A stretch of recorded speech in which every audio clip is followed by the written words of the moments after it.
this computer, and we are ready to go. All right. Well, welcome to session 7 of our new campaign, Ravenloft, Vanity's Bloodsong.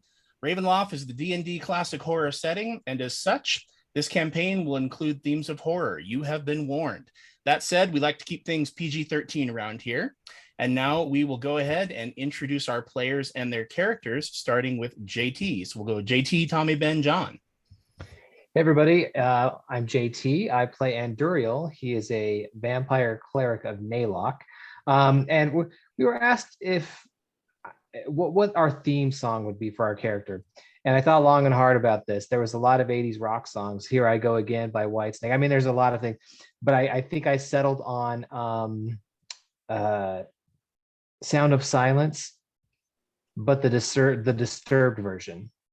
That's a good version. So that's Anduriel. That's Anduriel to a T. Hello, that's darkness, my old friend. The disturbed version, not the pleasant summoning. Right. Okay, I like it. Okay, I am Tommy, and I play Odelia Almoran, who is the cleric of the water goddess Moiris, and also a wee bit barbarian. And I really feel like I would have to have 2 different theme songs because Odelia, most of the time, I think a lullaby would be her song of choice, something that can bring peace to small people and creatures. But once you set her off, I'm getting some real bad reputation from Joan Jett. Like, that's, I think once it kicks off, that's where it should go. Excellent. I like it. So you're a mashup then, maybe. It's both songs. Oh, yeah. Faux show. Okay. So it's like Snow White and Shrek until she brings in the woodland creatures. Yeah. I love that scene. Yep. Ben, you stop talking. It's you. Oh, that's me. I'm so sorry. I was read it as John going next. Hi, guys. I'm Ben. I play Morokan. He is the dragonborn cleric monk of Hamina, the goddess of the sun. And my theme song probably is Shine by Collective Soul. It's probably be a decent one for him. So it's literal. Oh, yes. Okay. Sure. So yeah, when you had mentioned it last week that this may be a thing, that was the first thing that popped into my head. So I'll just stick with that. Okay. That's a good one. Hey, it's me. What's up, everybody? John. Hey, didn't see you there. I was wondering who was going to be under that mask. I know. It's always a surprise. We're going with Sith Lord for the rest of the Very nice. episode. My name's John. I play Thora Mikitas, the druid of Finhefara, the goddess of Mother Earth and animals and all things naturey and good, but also sometimes bad. And it took me all week to find a song, but I finally found one. And ironically, it's by one of my favorite bands. I just forgot about this song. It is Pale Blue Dot by Tupperware Remix Party. It's a song that uses, I think it was Sagan's speech about Earth and how it's just a pale blue dot in the middle of nothing. Very cool. The fact that I have no idea what any of that is, it makes it a perfect song for Thora.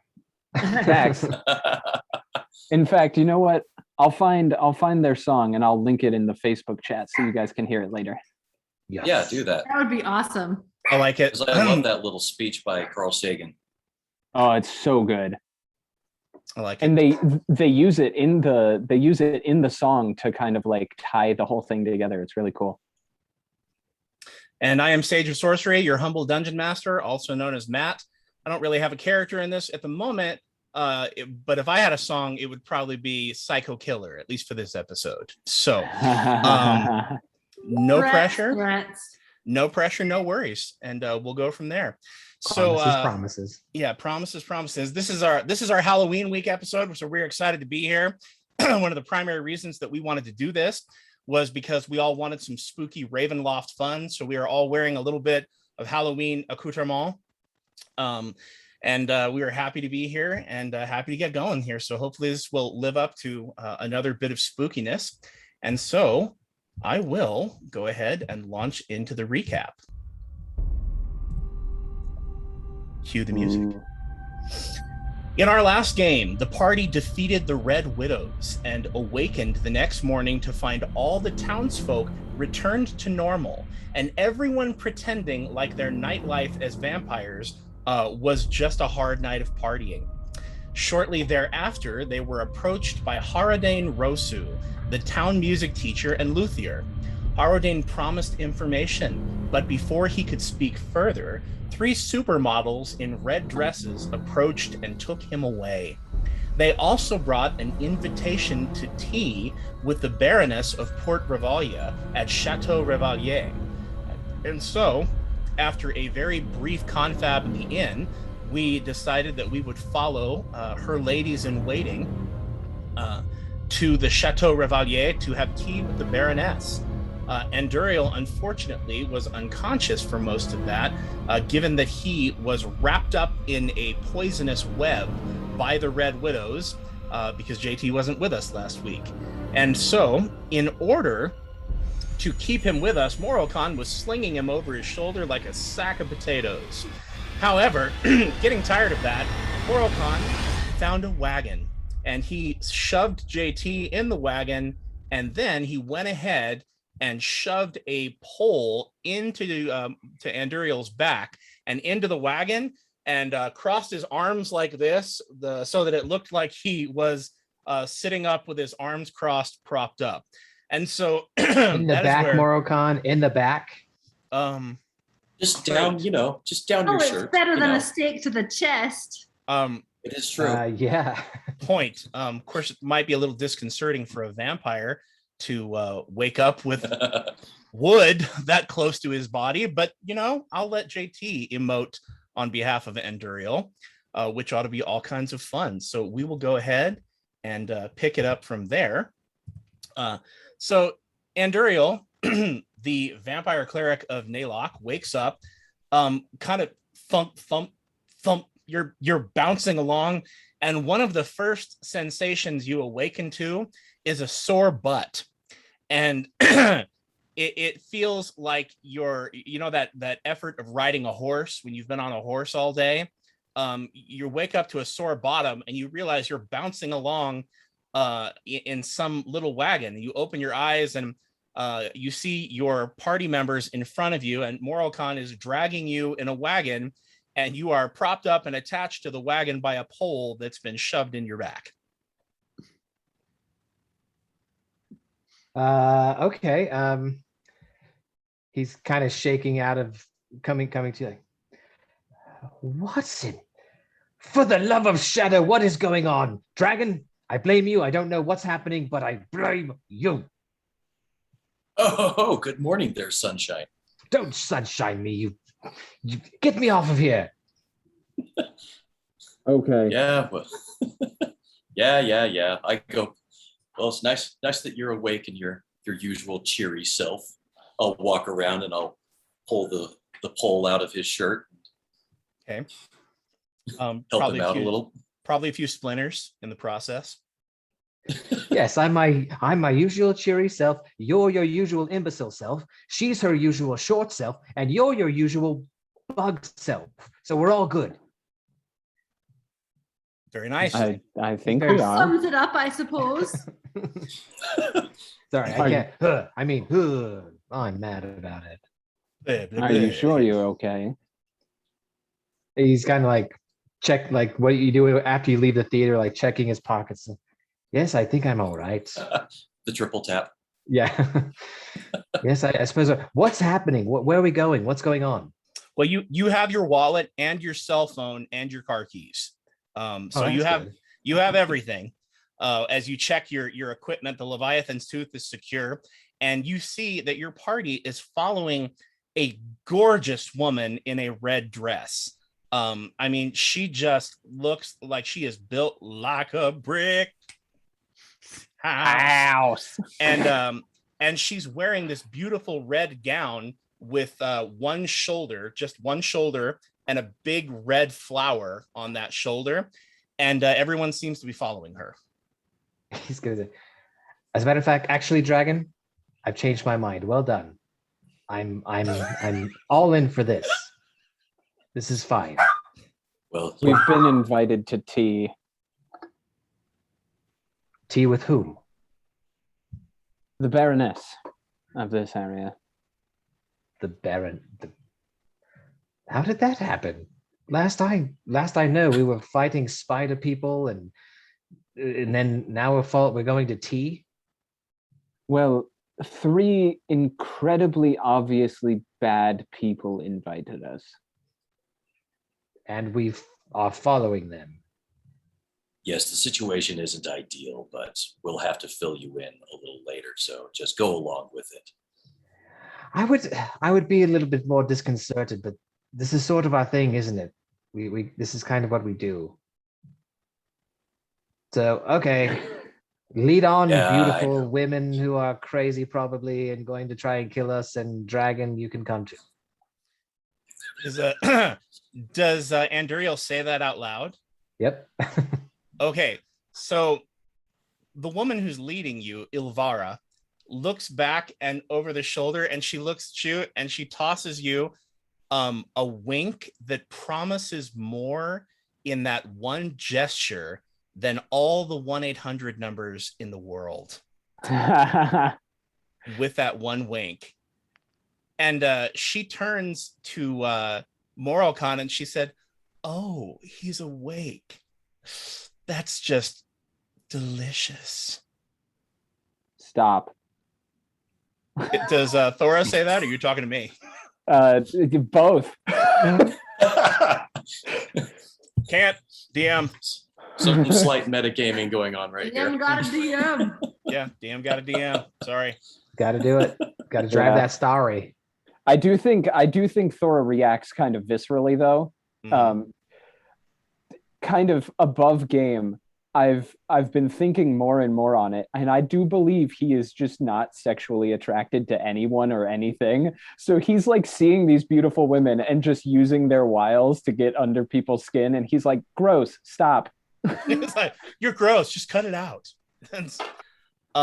She seems to enjoy the fact that she's made you uncomfortable in any way, shape, or form. And she smiles broadly at you, and the sunlight glints off her perfectly white teeth. That's me. Mm-hmm. And then you find yourselves coming to the western portion of the town, closer to the cliffs. Port Revalria, as you know, is just kind of a niche in between two very, very high cliffs that surround the entire island. And you come to a little chateau nestled in the western corner of Port Revalria. In the shadow of the cliffs is a picturesque little villa with beautiful natural wooden shutters surrounded by a small stone wall built of smooth river rocks. At the entrance of the wall where she leads you, there are 2 stone bowls on top of stone pillars that are just spilling over with red roses. But there's no actual gate. There's just an aperture. And she walks through the opening. And as you follow her, you can see a well-tended flower garden with violets and roses, marigolds, and a spiral gravel path that leads to a bright red door. A well-manicured lawn, all in between all of the flowers. It's picturesque, quite beautiful. The chateau is a little bit larger than all of the other houses that you've seen, but not much larger than most of the houses. But certainly it's a little bit nicer. And anyway, so Ilvara leads you to the front door, and she rings a bell in front of the door, and then she opens the door. And you look down a long hallway, and coming down the long hallway is a little bit of an older gentleman. He's probably pushing 60, wearing a red tailored coat with long tails and red breeches, white ruffled shirt. And he comes walking down the hallway and he says, Welcome back, Lady Ilvara. You are expected, of course. Tea is set up in the garden. And then he steps aside and makes way down the hallway. Well, it's nice that we'll be served tea outside at least. I suppose it's ideal that we will be outside, yeah. Actually, I was expecting a bit more from everything I've heard of the Baroness. This is sort of, I don't know. I mean, it's fine, but I was expecting a little bit more. Jeeves, is this her summer home, or is this it? Everything you've heard, you've been awake for 10 minutes. Right.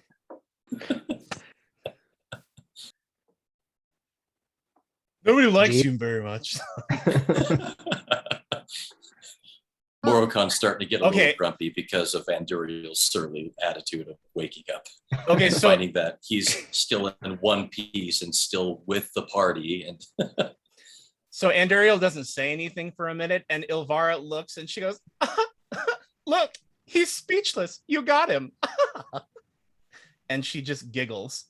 And she says, "Oh, you four are just delightful.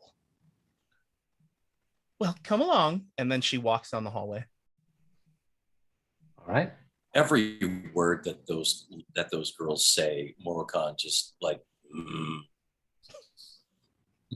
He growls it. like lurch, basically. Yeah.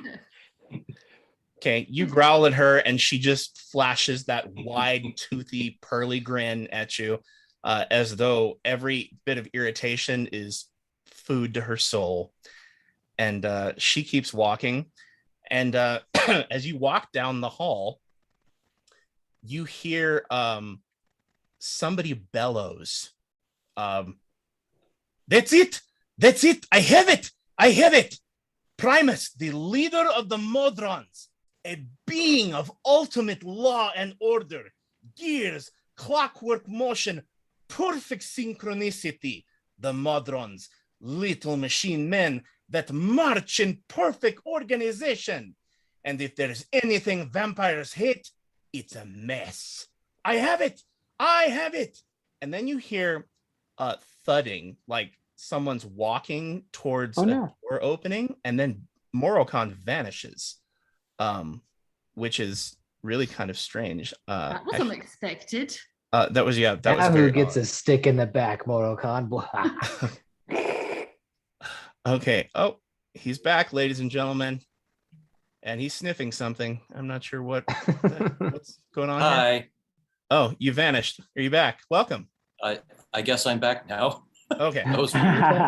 Hey, That was buddy. strange. I didn't think it was me. I thought it was everyone else. We'll call that an internet hiccup. So anyway, you hear this bellowing, and then somebody starts walking towards a door in the hallway, and the butler, or the man who answered the door, he quickly sprints ahead of you and slams the door shut. It's a sliding door, and he just goes boom. And that was Nothing for you to concern yourself about. Charles Carmine, he points to himself, at your service. If there is anything that I can get you, I would be happy to help. But please continue. what's this about Primus? Okay. Ilvara says, pay it no heed. Just inane ramblings of a sad old man. Come, we continue. The Baroness is waiting. And she keeps walking down the hall and leads you out into the garden, which is not too short a ways. I'm gonna have trouble drinking tea today. Well, if you're wearing that, I can see why. Do all three of the ladies keep going? You actually are only with Ilvara. If you remember, the other two accompanied Harodane Rosu. That's right. Away to the north, actually, back towards the chapel. I'm going to try to hang back a little bit while the rest of the group goes out toward the garden. Do the rest of you continue to the garden? Thora will. Yeah. He wants to see the garden. The garden sounds interesting to him. Odelia? I'll go with Thora. Okay. And Moroccan, you hang back, and there's a rattling at the door that the butler is holding closed. And Moroccan, I'd like you to make a perception check, if you would, please. I want to see how observant you're being. Oh, man. I should really just train in perception because I am so bad at it. Well, it's quite useful. Oh, man. Okay, well, 10. Okay, so I hear rattling. You see no, it's not that you hear rattling. You hear the rattling because the door goes, what? Something wrong with this lock. Oh, and he bang, bang, bang, bang. Carmine, the door is stuck. Open the door. And Carmine just stands there with this long suffering look on his face as he holds the door closed as someone behind it pounds. Moroccan, you notice that Carmine has a bottle on the inside of his coat, and you only saw it because of the weird way he's positioned trying to hold the door closed. So he's got a bottle in his coat, so maybe he likes a little nip on the side. You can't tell. I say, is it like a booze flask or? Well, you can't really tell. It could be a wine bottle. Okay.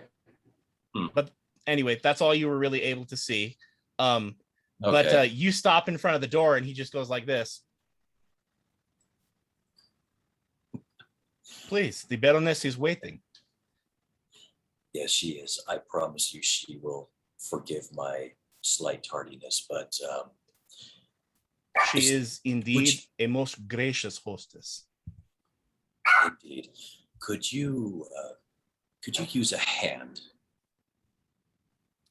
You seem to be in distress. I require no assistance at this time, but I thank you for your consideration. However, it would be most considerate for you not to be late to the Baroness's invitation.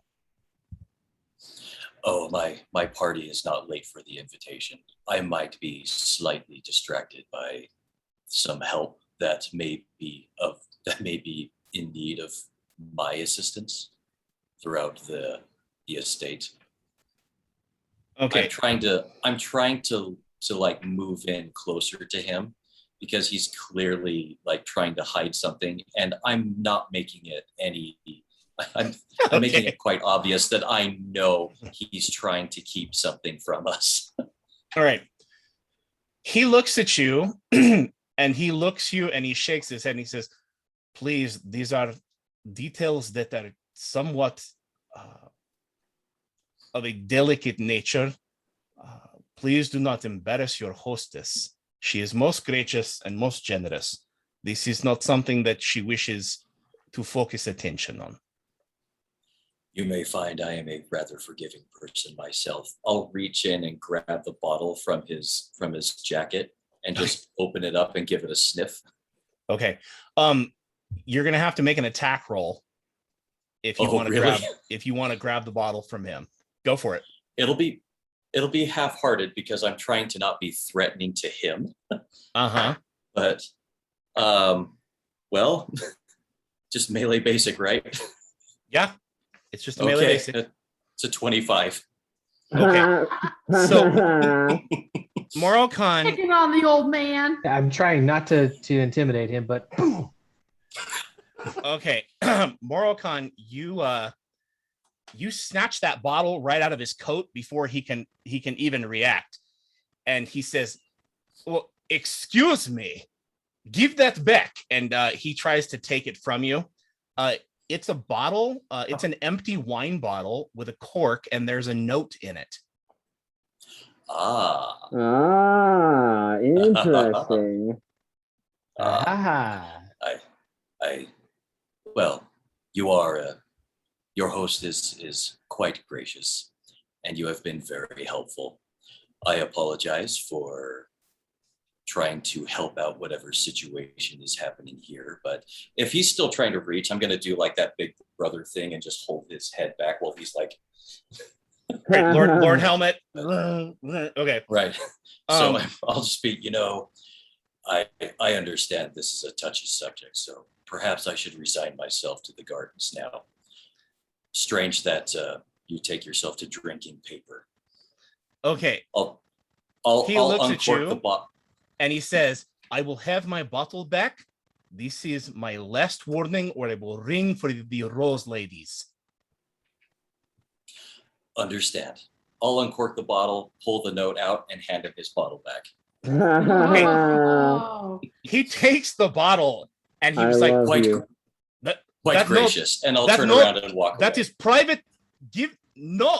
And as you walk away, the door opens and he has to shut it and he can't leave.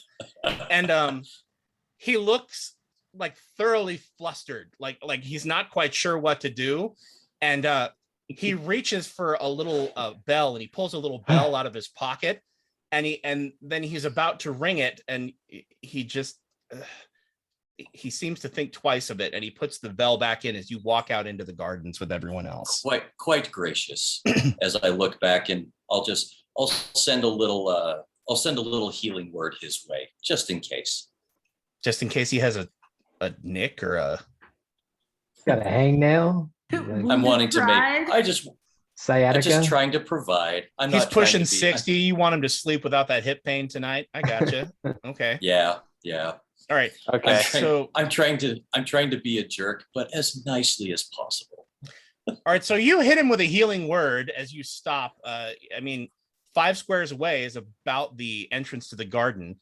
You hit him with a healing word, and his eyes just go wide as divine energy flashes out. However, Moral Khan, 14 hit points for whatever it's worth. Moral Khan, you're trying to heal, and boy, it just does not seem to carry the normal amount of power that your healing should carry.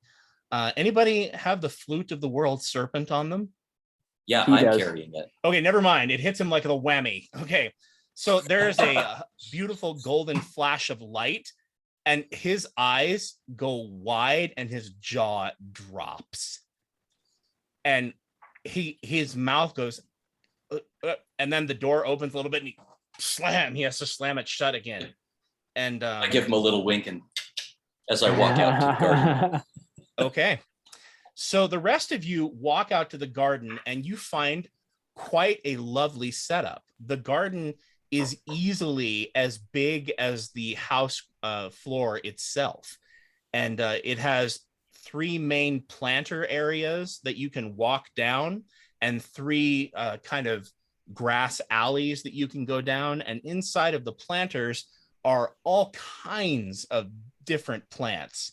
Absolutely all kinds of roses and violets and dandelions, and just a beautiful flower. And there are, Thora, you easily identify as you walk out, there's an herb garden too. Any number of different things. There's sage and rosemary. I mean, just anything that you would need at all in order to flavor your food. And there's a big hedgerow in the back that's kind of, like acting like a wall, I guess, although you can see the cliffs a short ways away. And it's absolutely breathtaking. Thora, would you, if you would please, make a perception check? A perception. Okay. Yes, a perception. Perception. Give me a moment. I forgot to pack my dice, so I'm using digital.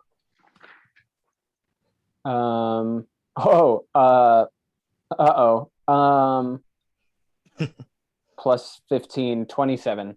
Okay. So I'll tell you what's weird, and I won't even make you make a nature check. On the back of the hedgerow, there's moss on the branches, and there's a lot of it on the branches as you look. And moss usually grows on other plants and on buildings, right? So Yeah. you look and you're like, that's weird. And what side does moss always grow on too? The side the light hits? I'm pretty sure this moss is not growing where the light would be hitting it. So anyway, it's rather interesting, but you do catch notice of that off in the distance. Whatever is going on in that hedgerow is weird, and you would need to get a much closer look at it. However, sitting right in front of you is a lovely iron a patio furniture. There's an iron table or some kind of metal table that's been painted over white, and there are 6 chairs around it.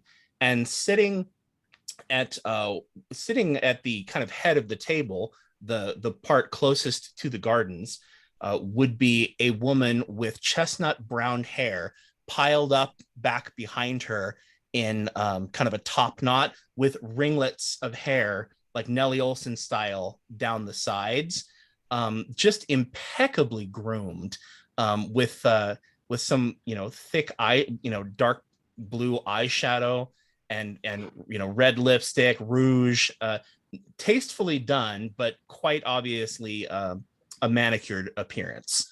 And she's sitting easily at that table, just sitting there with her hands folded and not a pleasant, but a serene expression on her face as she greets you.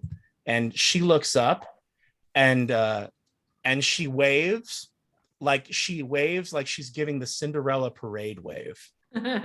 Elbow, elbow, wrist, wrist, elbow, elbow, wrist, kind of thing, like just a practiced wave, like she's used to doing it or something, and then puts her hand back in her laps. And her laps, she's not that big, or one lap.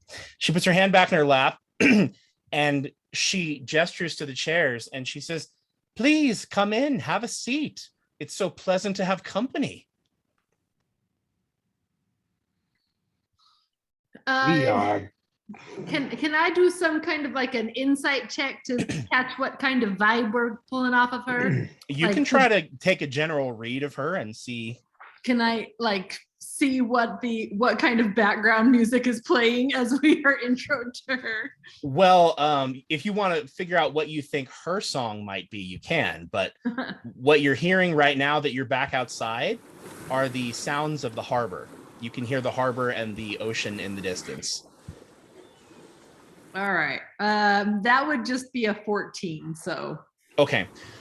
So you don't really see anything deep, but what you do read on her is overall a woman with a purpose. Like, she's here for a purpose.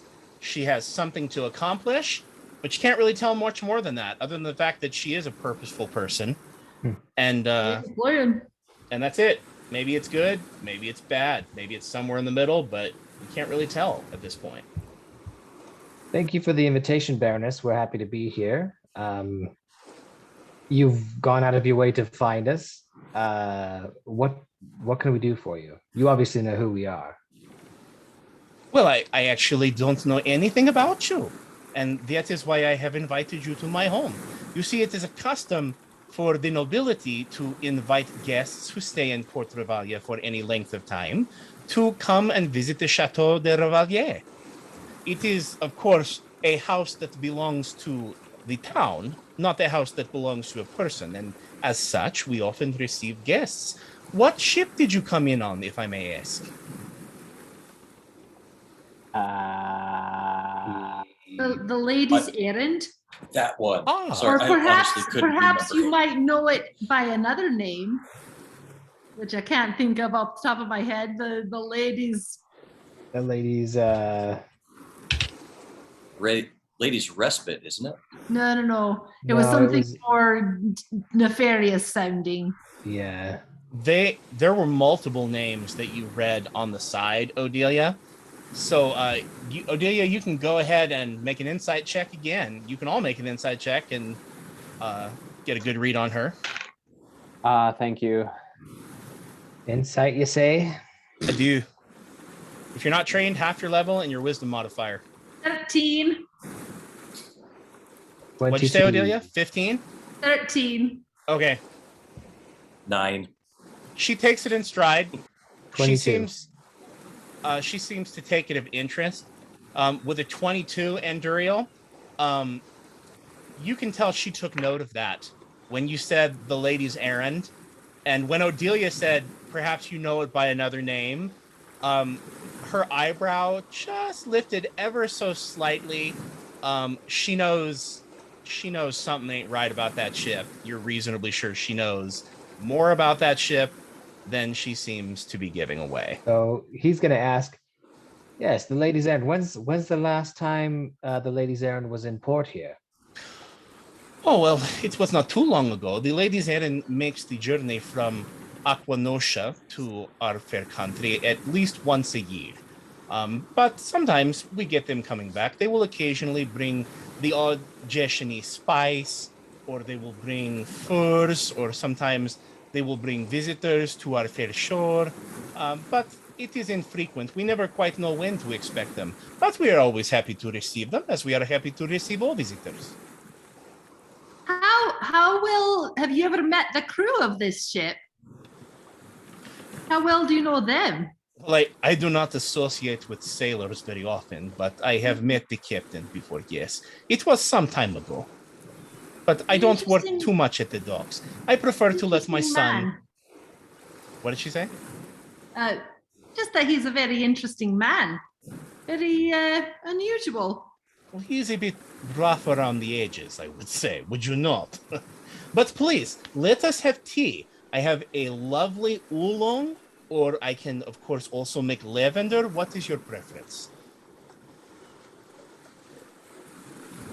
You have a nice chamomile.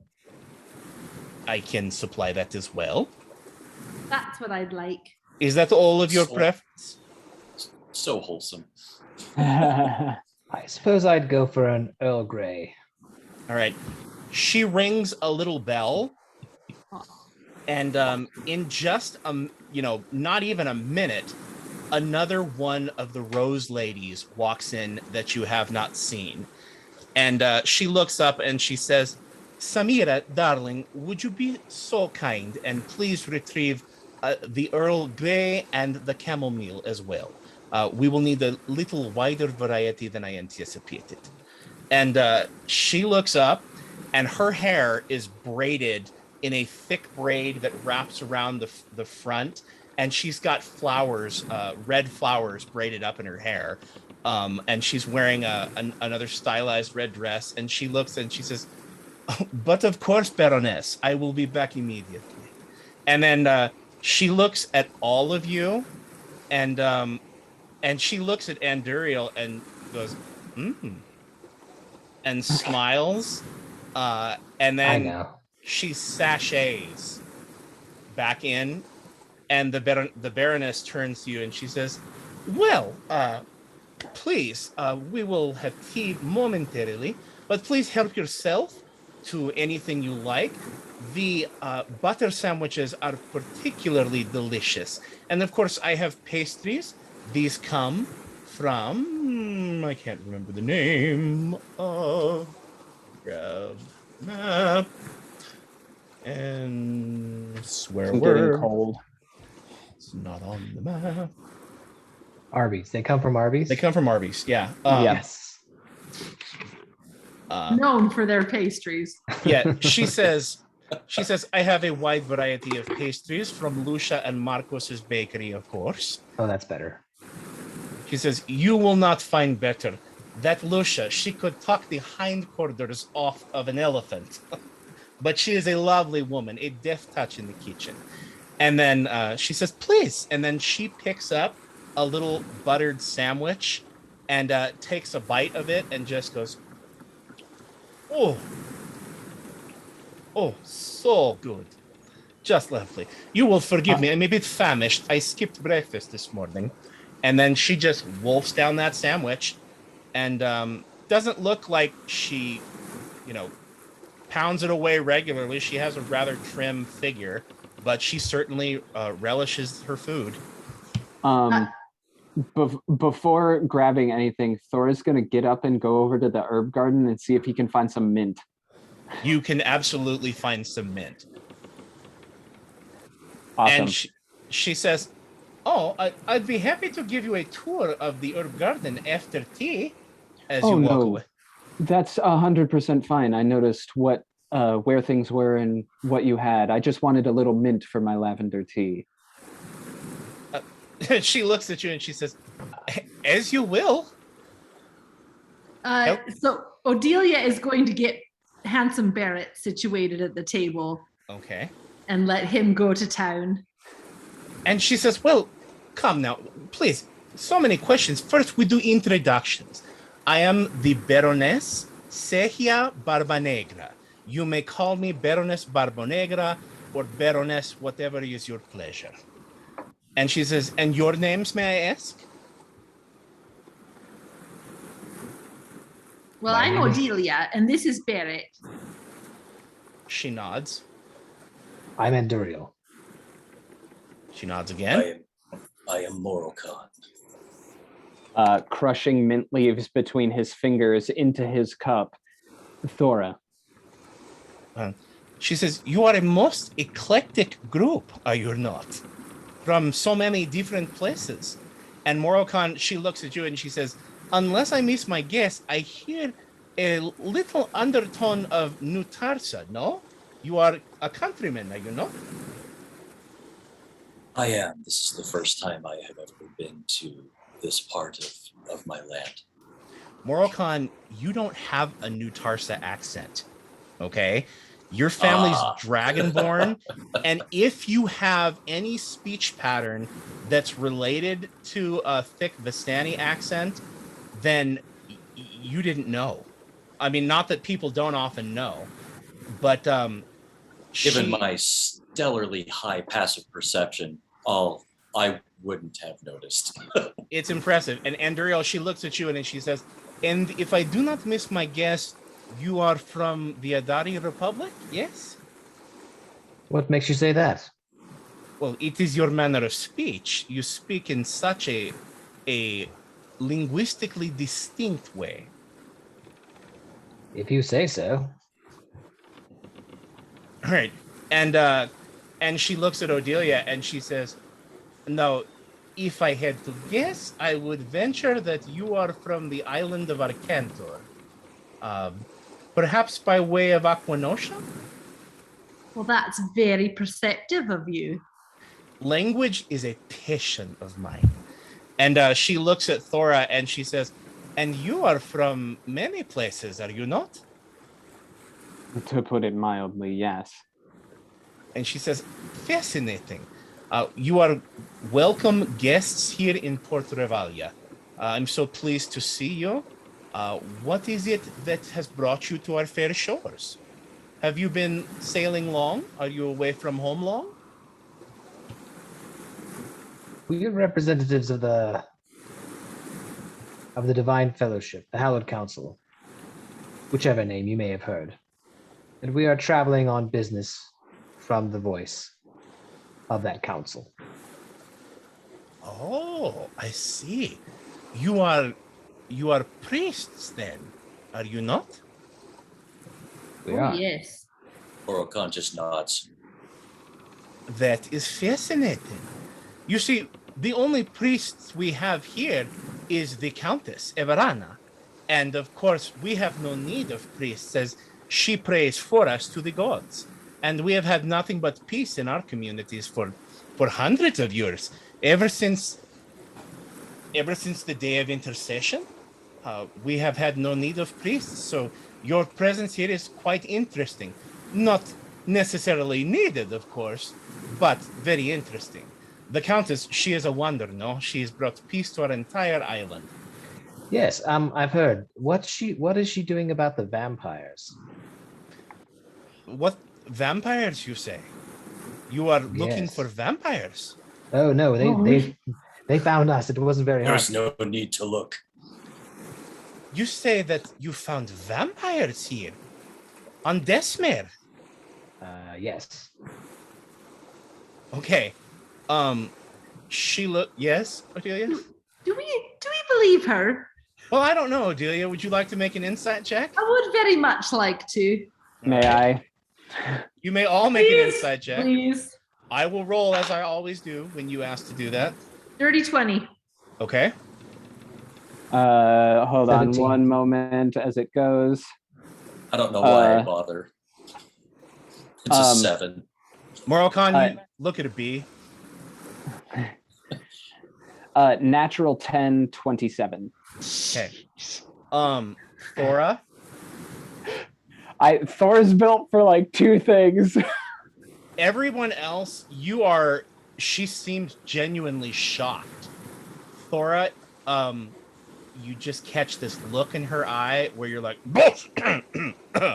excuse me, like she knows very well about vampires, but she is, I mean, this woman is so practiced at pretending like she doesn't know that the rest of you are thoroughly convinced she's just like the innkeeper. Like, what vampires? We just party hard at night. Hold on, I need a prop. Oh no, is he gonna attack her with something from the kitchen? No. I hit her with a colander. That's not. Give her I the needed a mug. chair. Okay. He goes, 100% what I was gonna yell. oh, funny expression there. You understand that you may have my friend's food, but not me. Like And literally taking a sip of tea as he finishes Okay. that. By this That's why I time, needed this. by this time, Samira has come back and has provided the tea, and she is busy pouring tea. And Thora, she doesn't meet your eye, your gaze, and she says, "You must be confused. Vampires are not something that we have been plagued with for centuries. Since the Countess brought peace to the island of Despair, we've not heard any word of vampires."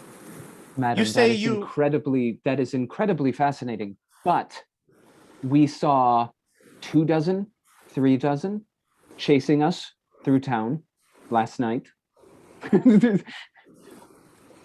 Not very That good is- vampires, actually, but just to, they're kind of lousy vampires.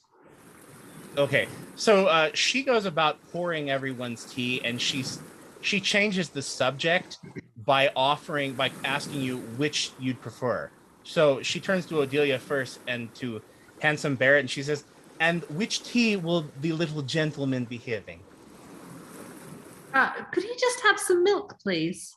Of course. And she already has a pitcher of milk there, and she pours him a cup of milk, and he just gulps it down and puts the cup down like, "Please, sir, can I have some more?" And she smiles and pours him another cup, and he drinks that. He tries to drink that one slowly, but he almost gulps them down. And then he starts pounding down sugar cookies. And Serious time. Odelia, he grabs your sleeve, and he points it, and he goes, "The gingerbread man with the gumdrops."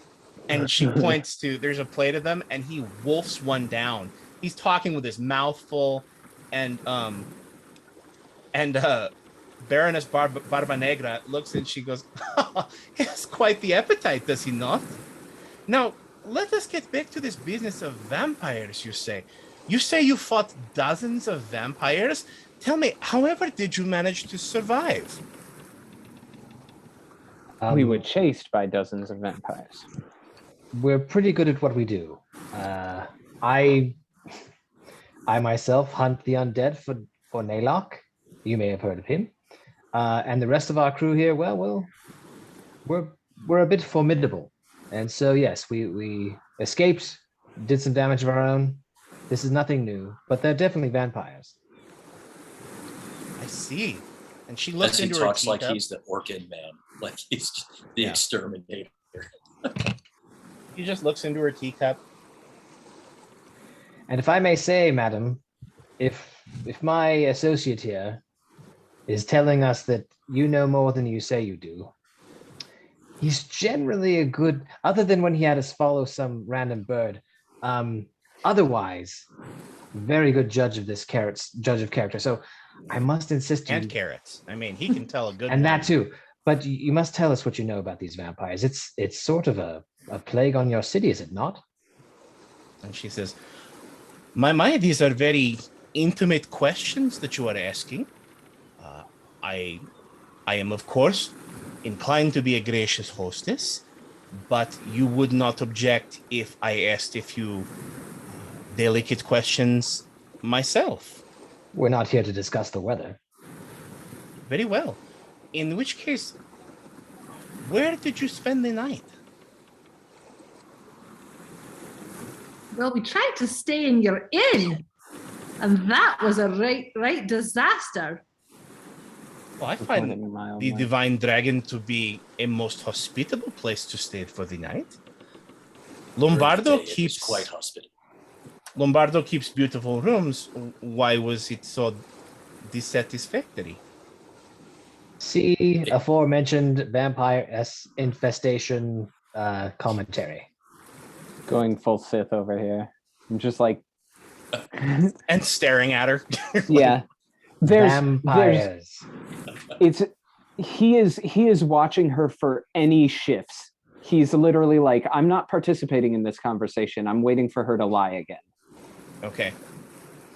All right. So she says, I see.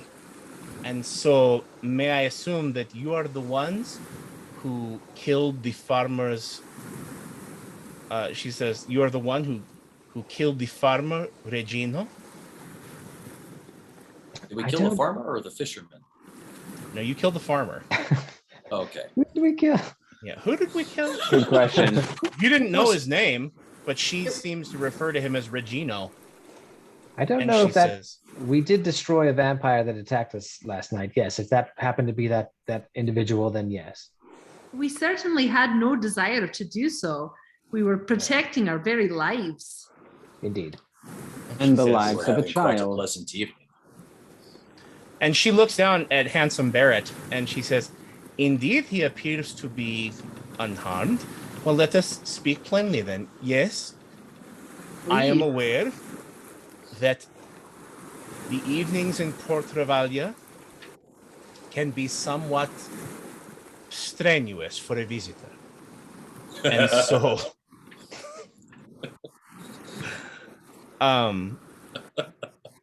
if Moroccan laughs, she's unraveled. I mean, she's obviously quite practiced at talking her way around this. Yeah, keep it going. And she says, so may I ask, since you are aware of the plight of our town, what do you intend exactly to do about it? Or do you intend to move along on your merry way with whatever it is your clerical duties demand of you? Well, first things first. This was a secondary problem from what we were aware of in the first place, but we must seek an audience with the Countess and bring this matter to her if she isn't already aware of it. Well, I find it very difficult to believe the Countess is not aware of our dilemma. You see, this has been happening in Port Revalria for quite some time. But you see, if it is happening and if the Countess is aware, then clearly we are being punished by the gods. And if that is the case, then I am sure there is very little we can do but prove our worthiness to the gods by celebration and by living with kindness and with dignity. And if that is the case, all the more reason for a group of priests to make their way to your country. Would you not agree? You are in our country, here in Port Revalria. Indeed. Have you no other priests in this town? Well, as I told you, we have had no need of priests. The Countess is our priest.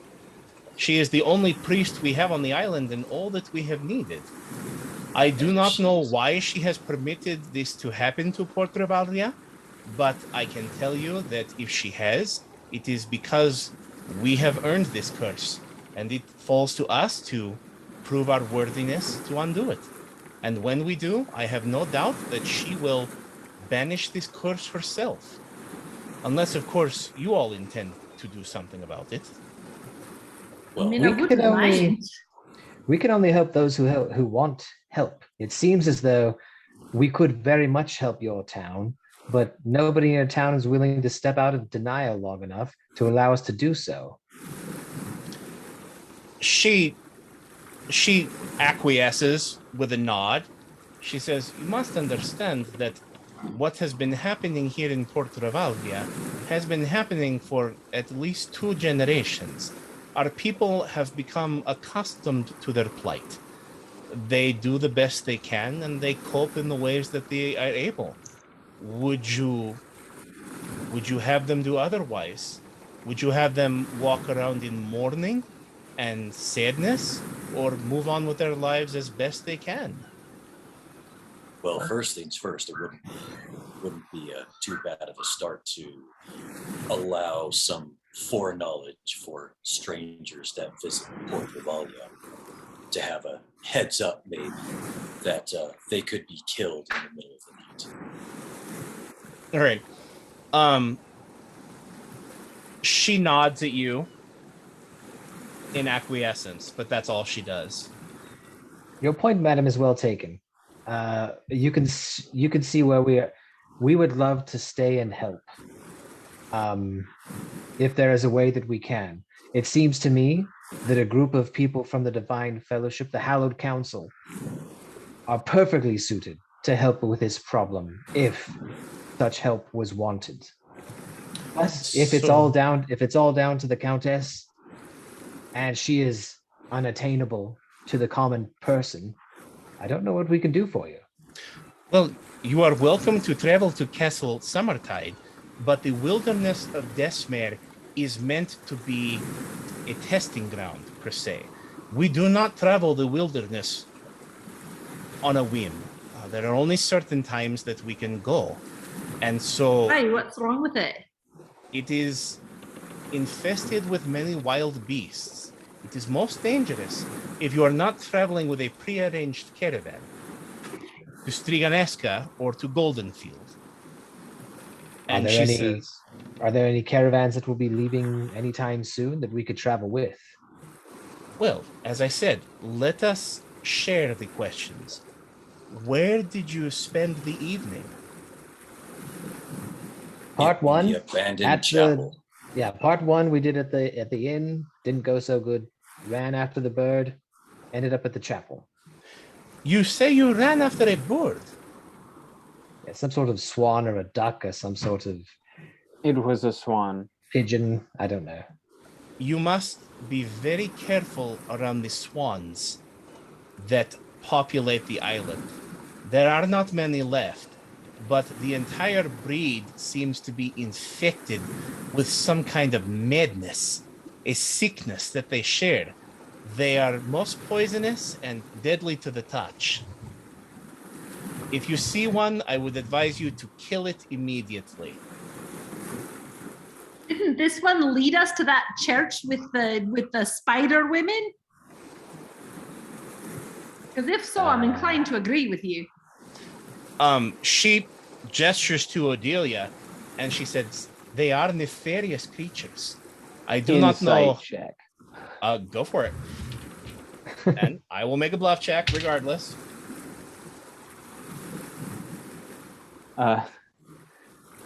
So natural 11 for 28. All right. Holy moly. I have a plus 17. She seems to be 100% sincere. She finds the swans to be a little frightening, and she really means what she says. The swans of Port Revalria are they're dangerous. They're infected with some kind of a sickness or a madness. Could you describe it to me? Well, of course. They bite. They bite most horribly. I have even heard that some of them have mutated and have fangs in their bills, of all things. And they spread madness with their bite, in addition to which they have been known to lead travelers into all kinds of mayhem. People have followed the swans into the wilderness and have been lost and never seen again. We do not go into the wilderness, not without say-so. Out of curiosity, while this conversation is happening, is there anyone else around us, or is it just the five of us? Just the five of you. Samira came, brought the other varieties of tea, and then she walked back into the house. I'm gonna incognito pull out that vampire vial that Anduriel had and just try to take a peek at it. Is it doing anything differently or special or anything at all? Not that you can perceive. Would you please make a stealth check? I'm not trained at it, but I've got a really high dex. Oof. Well, you can hide it behind the table if you like, but the Oh table. yeah, that's what I was trying to do. Is Also, like I'll do give it you a like under plus the 2. table. I'll give you a plus 2 Okay. to your stealth check. Okay, Doing one it's of a these. 22. It's a 22. Yeah, Okay. pretty much it's Ooh. just like I'm hanging my head, like I'm just kind of listening and just I'm participating, but only partially because someone else is speaking right now. Okay. So she says, you fled to the chapel, but the chapel has been abandoned since the day of intercession, when the countess became our priestess. It has been boarded up. What good did going to the chapel do you? It is no longer even holy ground. Actually, it is now. What do you mean? It's been re-hallowed, so to speak. We're You priests, mean- we do things. You re-sanctified the ground. You can do that. We did. Yes. And yes. That is most fascinating. Tell me, what other priestly powers do you have? What else can you do? I flex. Between the 4 of us. Morgan, it's a gun show, baby. Have you seen my beach ball? It's this big. All right. So Moralcon flexes and she nods, and then she looks at the rest of you. I mean, between the 4 of us, we're kind of a one-stop shop for priestly abilities, if you know what I mean. I do not know what you mean. Please tell me. Well, that's I true. I guess speci- you're not used to having priests around. We I have had no specialize- enemies for centuries. I specialize in natural magics, the goddess Finhafara's domain. Ah, so you can play with animals. And he's gonna lift his hand and like it begins to dissipate, something Ew. like that. And she starts for a minute and jostles the table slightly, and then immediately recovers and smooths her dress out, puts it down, wipes a crumb, casually picks up another butter sandwich, takes a bite, and she looks at Anduriel like, and you? There's I am a a teeny cleric. tiny smirk. I'm a cleric of the god of shadow and death. I'll let your mind wander. And she says, well, a wandering mind will not arrive at any targeted destination. Please, be more specific. Indulge Since- my curiosity, and I will indulge yours. Since she wants some show and tell, he's gonna shadow leap. He's gonna shadow leap. Okay. Is there any? The butler, is he within range that I could see him? You can't see anybody else within range. Dang, so it's just her. Yeah. Well, everyone at the table. All right. Well, I'm gonna shadow. I'm gonna shadow leap into her shadow, right behind her from my Okay. chair. She grabs the table and jostles everything, like bang, and as you pop up behind her, and she gasps. But again, she recovers quickly and she says, absolutely fascinating. And then she looks at Odelia and she says, and you? Well, my specialty really is healing and just generally seeking for the welfare of those who need help. I see. And she gets very angry. Well, we don't need to talk about that part. We're trying to be diplomatic. Remember, we're all being diplomatic. And Best she takes her Best to stay that way, if you know what I'm saying. and she takes her Trying tea so hard. and she sips it and she says, it is of course a sign of good breeding that one covers one's temper. I commend you. And then she takes a sip of her tea and she says, and you lift things? She looks at Moralcon. You punch things then? Do you have no other powers to rival this master of shadows? Hemina gives me strength. And that is all. Interesting. You don't seem to boast the same level of gifts as your friend then, eh? I am a dragonborn. I had noticed. Takes another sip of her tea. I'm quite capable of taking care of myself, and Hamina is quite capable of taking care of me. But you don't have holy powers then, like and she points to Druid Nandurio. You are the not powered one of your group. Well, no, Dragon, stand in the sun. Show her how you shine, how your scales shine.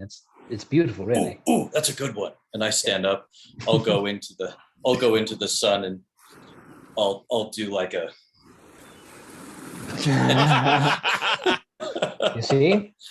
I let the sun absolutely- glints and glimmer. He's absolutely shiny, and he is very strong. All right, she snickers into her teacup, but tries to like. I start doing like a cronk. Like I start doing like a one-handed stand and like doing push-ups on one hand. Like, Okay. Marokhan isn't giving himself enough credit. He was blessed by the goddess of the sun. He is incredibly gifted at destroying undead. Oh, I see. He makes the light then. Yes. it's kind of hard to see in the daylight, but I am rather radiant as I keep flexing. Okay. And she says, I believe you. Please return to the table. Have a sandwich. Yep, I'll go sit back down, and I'll toss in a couple more sandwiches. Okay, Handsome Barrett has polished off 3 of the gingerbread men, and there are only 2 left, and he grabs the 4th one. Does he appear to be suffering any ill effects besides just sugar high? Not yet, and he hasn't started twitching, so... That will be Sour happening stomach. shortly. Wait till you ask him to do some math. It could be an ugly scenario, but... Okay, so she says, It's good to see the lad full. So he is very strong and has and does light. And he looks at Odelia and says, and you are a gifted healer then, yes? You keep them all alive in Vieto? One does try. Well, that is fascinating. And you would be willing to employ your holy powers on behalf of our town to end our curse? Kind of what we do. But first, we must speak with the Countess. We wouldn't want to cause some unnecessary diplomatic issues. If you wish to see the Countess, then you will have to wait until we have a visit from one of her handmaidens. And then, hold on, just double find here. How often do you see them? Very infrequently.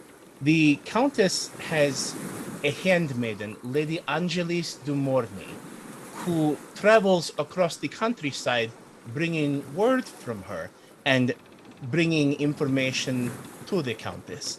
We see her usually every other month. Sometimes, if we have more information, we can get a message to her.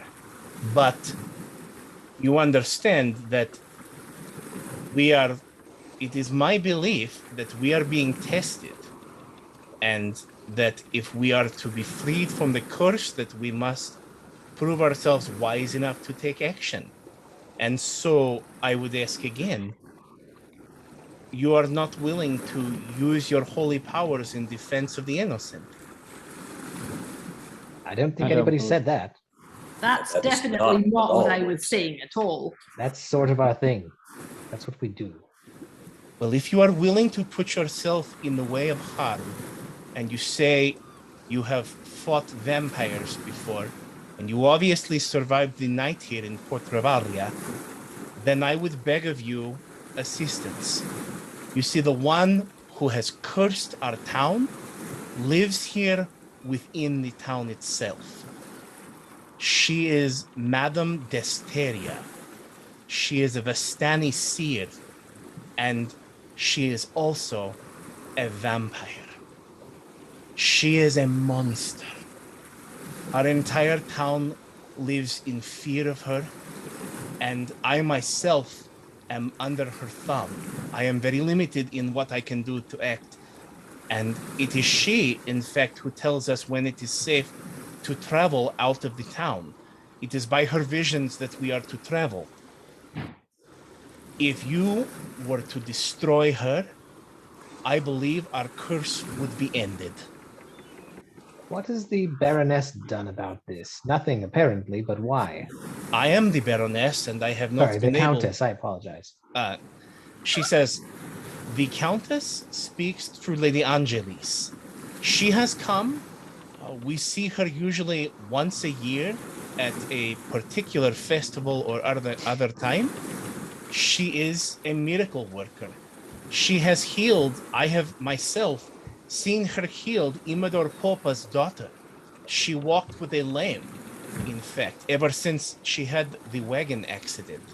We all saw her. I was in the crowd who saw the Countess reach down with her hands and take Imador's daughter and lift her up to walk again. It was unlike anything I have ever seen. But I believe the Countess wishes us to prove our faithfulness and our resourcefulness by dealing with this ourselves.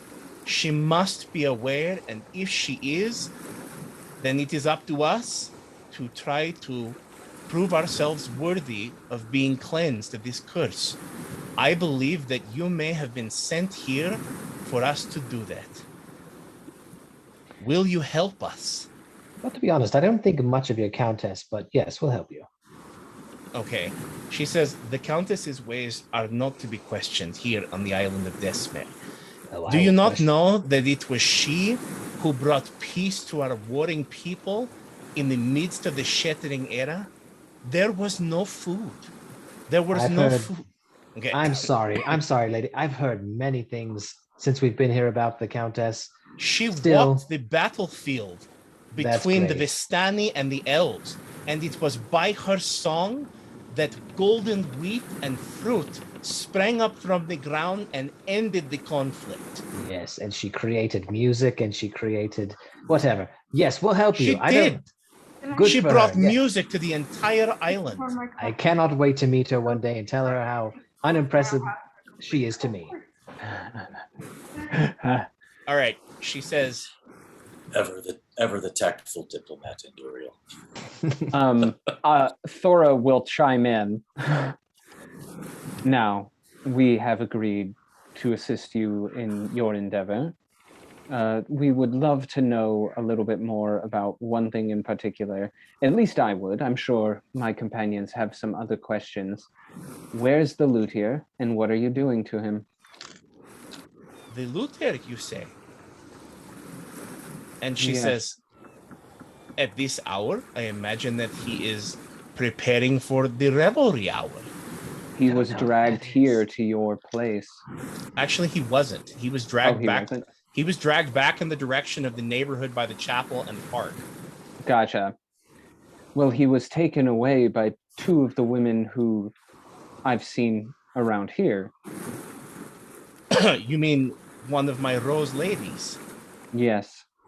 All right. She says, what was he doing when he was taken away? They do not generally interfere in the affairs of the townsfolk. He wished to tell us something, and that's all we got. If he was speaking out of turn, he was likely as- taken away for his protection. You see, Madame Desteria, she can see across distances. And when we speak out, she sometimes will cause people to disappear. We have even found the bodies of people who have crossed her. And she says, I myself am putting myself in danger by even speaking of these things openly to you. It is likely if you fail in this endeavor that my life is forfeit.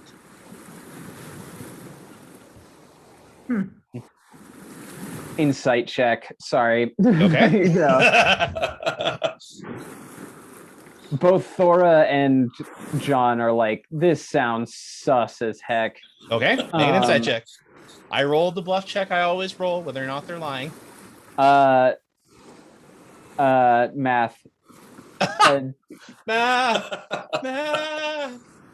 I've never been good at math. 25. Okay.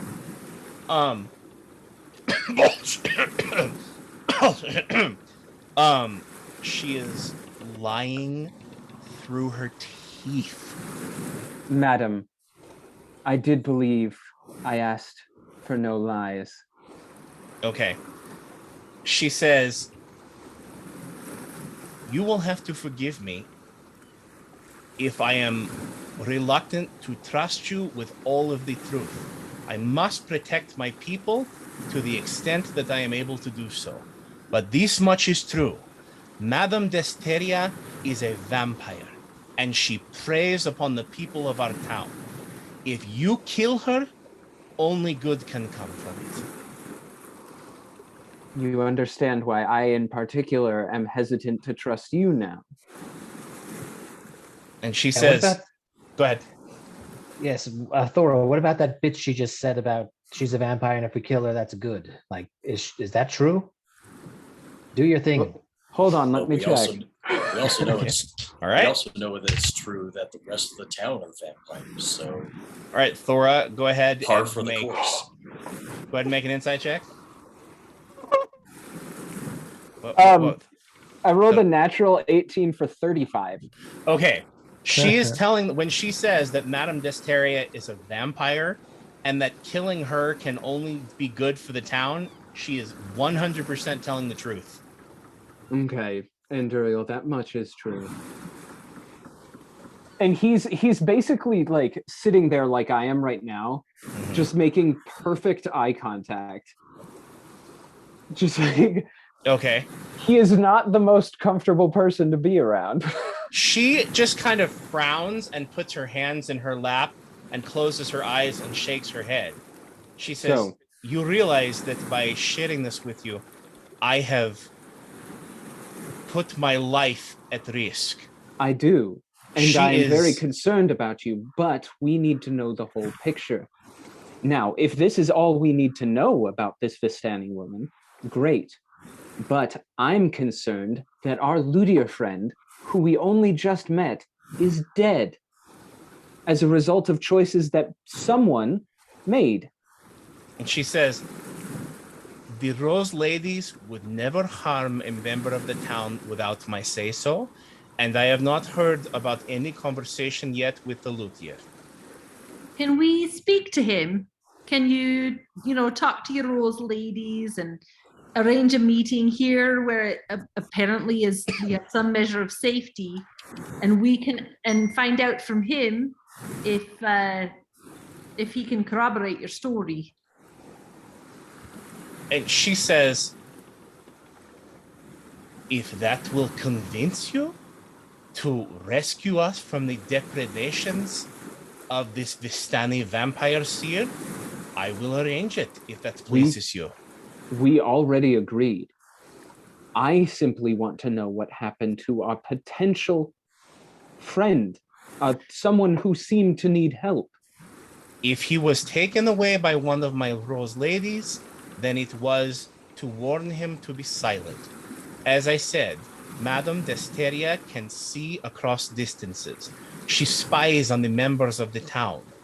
If he was speaking out of turn, as I do now, he was no doubt taken to a quiet place and instructed to be silent. But they would not harm him without my say-so. And so, I guarantee his safety. I'd feel a lot better if we could talk to him. She rings the bell, okay? And Samira comes back in and she says, Samira? And Samira says, yes, Baroness. And she says, would you please find Ilvara and Harodane and bring Harodane here for discussion? And she says, As soon as possible. And make his daughter aware also that he is coming to visit here, so that she does not worry about his whereabouts. Let her know that he is coming here. And she says, if you please. And she nods and smiles, and she says, right away, Baroness. And while the Baroness is talking with Samira, I'm going to take that vampire vial and roll it up into the note that I took from Cartwright, and I'm going to try to like palm it to Anduriel. Okay. The Baroness says, that is an interesting little vial you carry. With her 27 perception check. Oh, of course. Oh, dip. Is that one of your holy artifacts? Certainly is not one of mine, no. But perhaps our denizen of death here would be able to help us. Denizen of death. That's very good, dragon. Well done. All right. And she says, how very interesting. So it does not belong to you. It belongs to your friend. What is this curious item? It is most unusual. How do you get the liquid to float in the middle of the vial? It's an excellent question. That's why I'm trying to hand it to the cleric of Naylock. Can I look at it? Can you look at it? He took it off your sleeping body. It's that vial that you took off of the ship. Well, I found it last session onto the person, so I'm trying to hand it back to you. It was attempted to be stealthy, but it didn't work. I'm going to take it and I'm going to do a what is this? A Arcana check, perception check. What are we doing here? You already know what this is. This isn't the one you took off the ship. This is the one that Lachlan gave, or not Lachlan gave you. This is the one that you found. When you went back to get further training with the Church of Shadows, this is the lead that you got.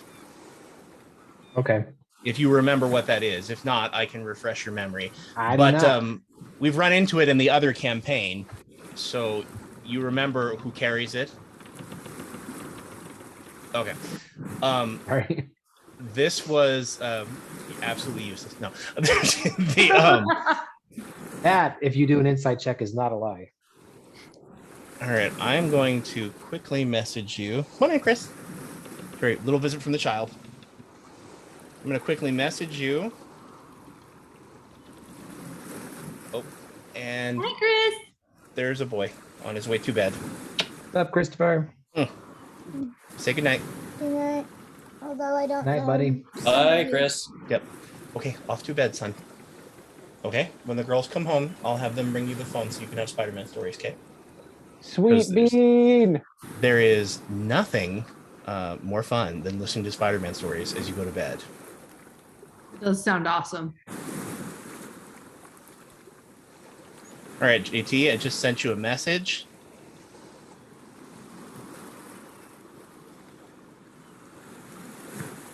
Okay.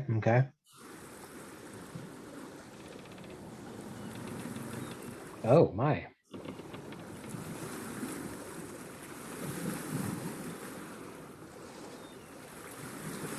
Oh, whoops. Vampire, not campfire.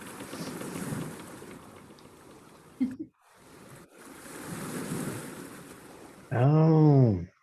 Is any of this ringing a bell to you? Yes, bells are ringing. Children Okay. singing. Music ringing. I was just about to burst into song. Bells will be ringing. That's Okay. not the Yeah, one. girl. Yeah, Oh, the girl. other one? Oh, okay. Bells were ringing. Do. Yep. Alrighty. But So- this is Halloween time, JT. Sorry, I know. And here I am trying to sing Christmas songs. It's dumb. Okay. Thank you for that reminder.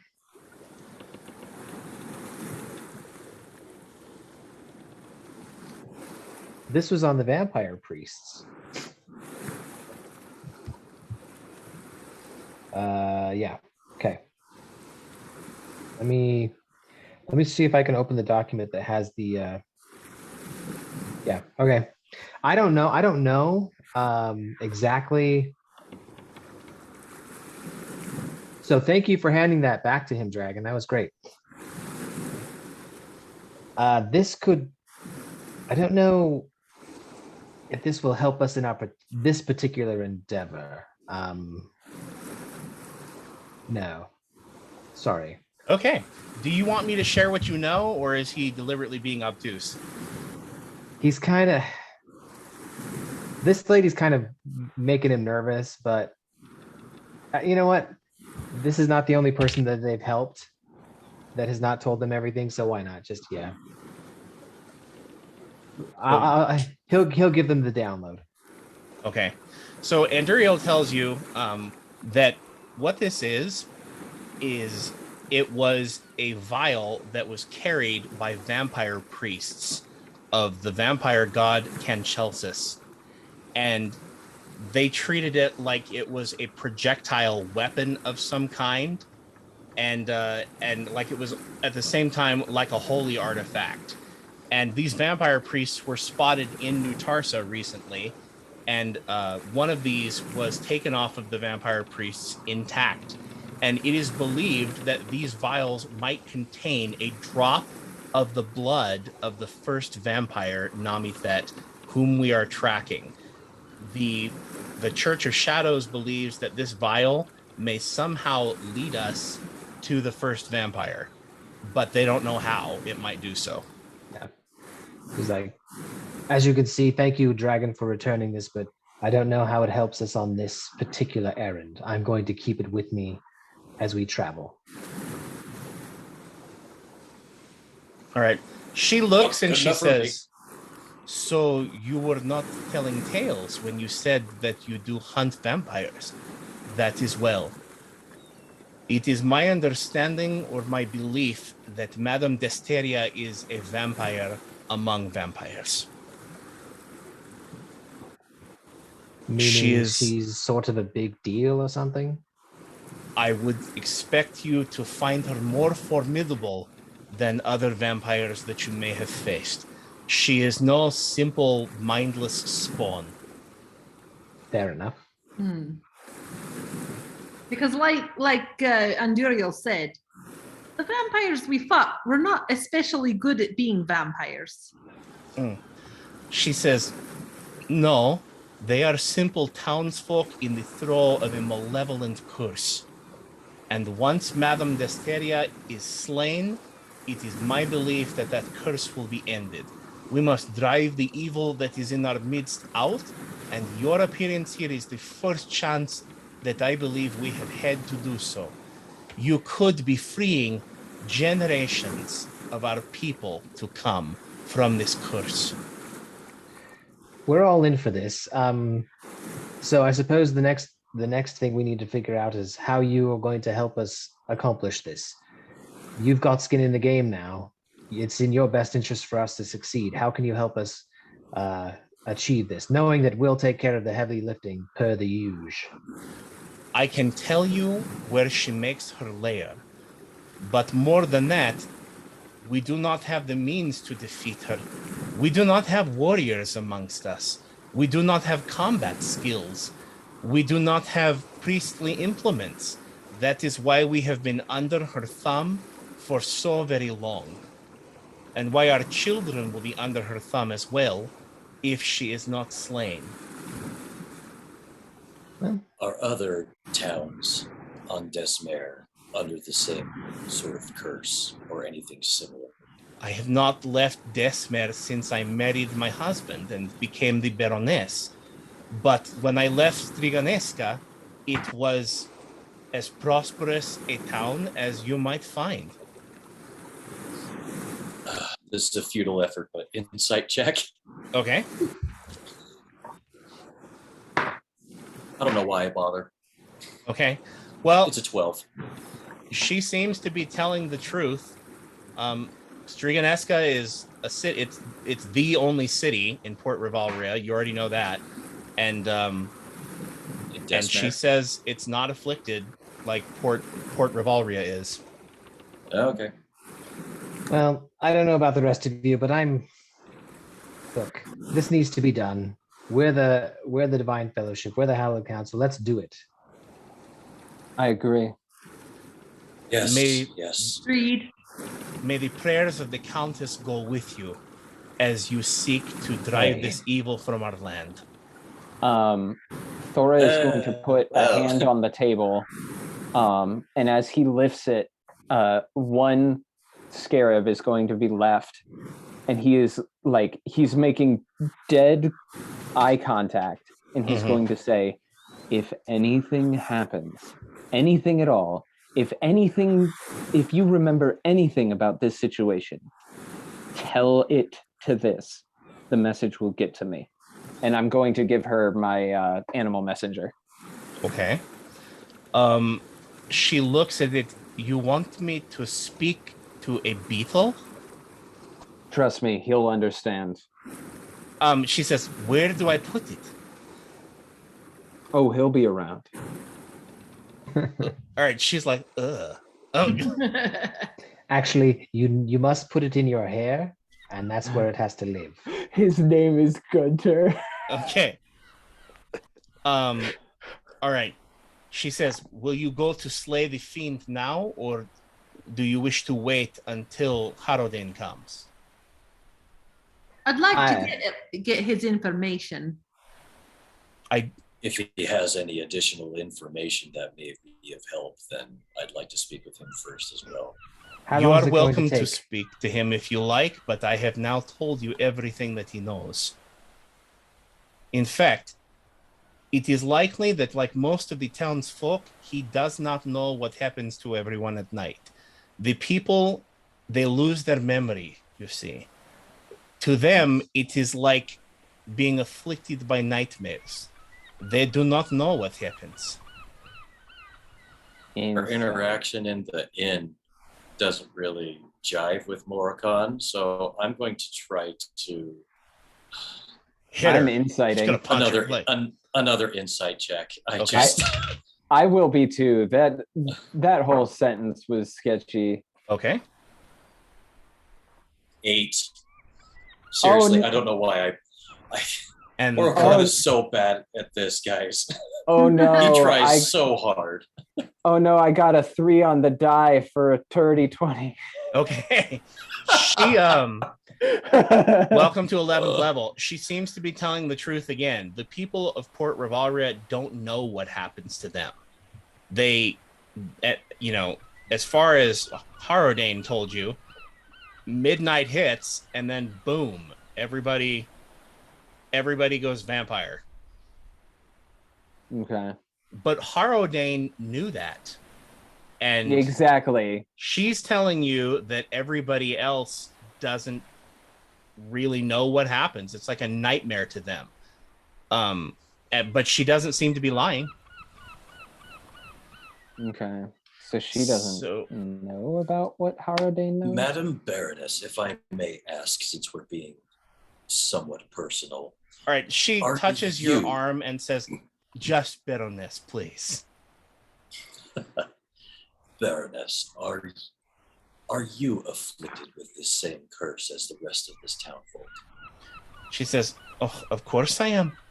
I do not know what happens after the midnight hour strikes.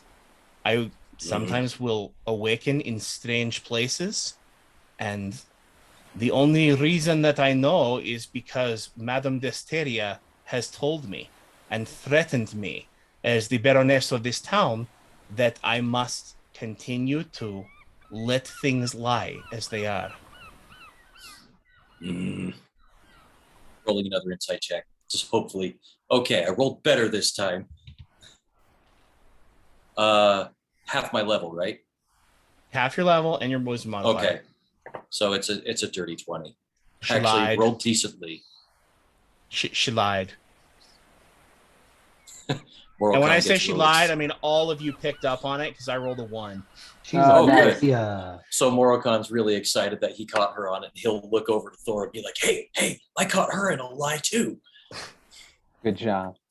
He's not going to admit that he noticed. He's just going to be like, "Good job, Marukan." Have we followed up on Now, what's this about? whoever the crazy guy in the house was that some of us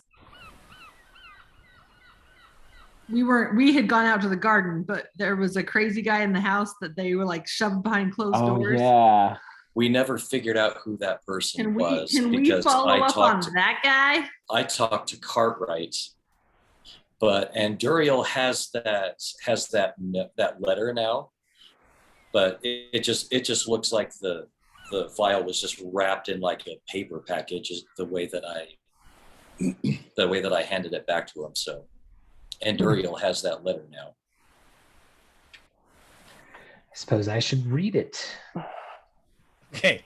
The letter, you open it up and it says, "My very dear and elegant Spider Queen Lolf. It is said that you are the undisputed master of the Dark Elves. Therefore, if you are the undisputed master of one of the most depraved and deadly races within the Underdark of the world of Yenia, you must not be afraid of any other dark force. Therefore, it only makes sense that you would seek to wipe out the competition.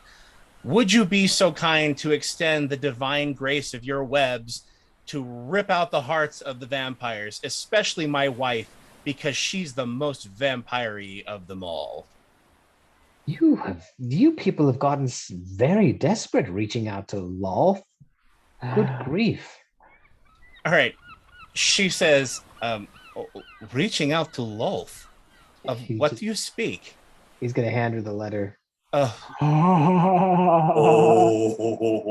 She says, "And now you bear witness to my tragedy. I am shamed that you must discover this, but my husband, his sanity was shattered when he discovered what was happening. You see, he is the hereditary Baron of Port Revalria. He inherited his title, and I married him to become the Baroness. But when he inherited his title, he discovered the truth of Madame Desteria's curse. She spoke to him, and it shattered his sanity. He, rightfully so, assumes that it is our responsibility as the nobility to rectify this wrong within our community. But he is scared and frightened to the point of losing his reason.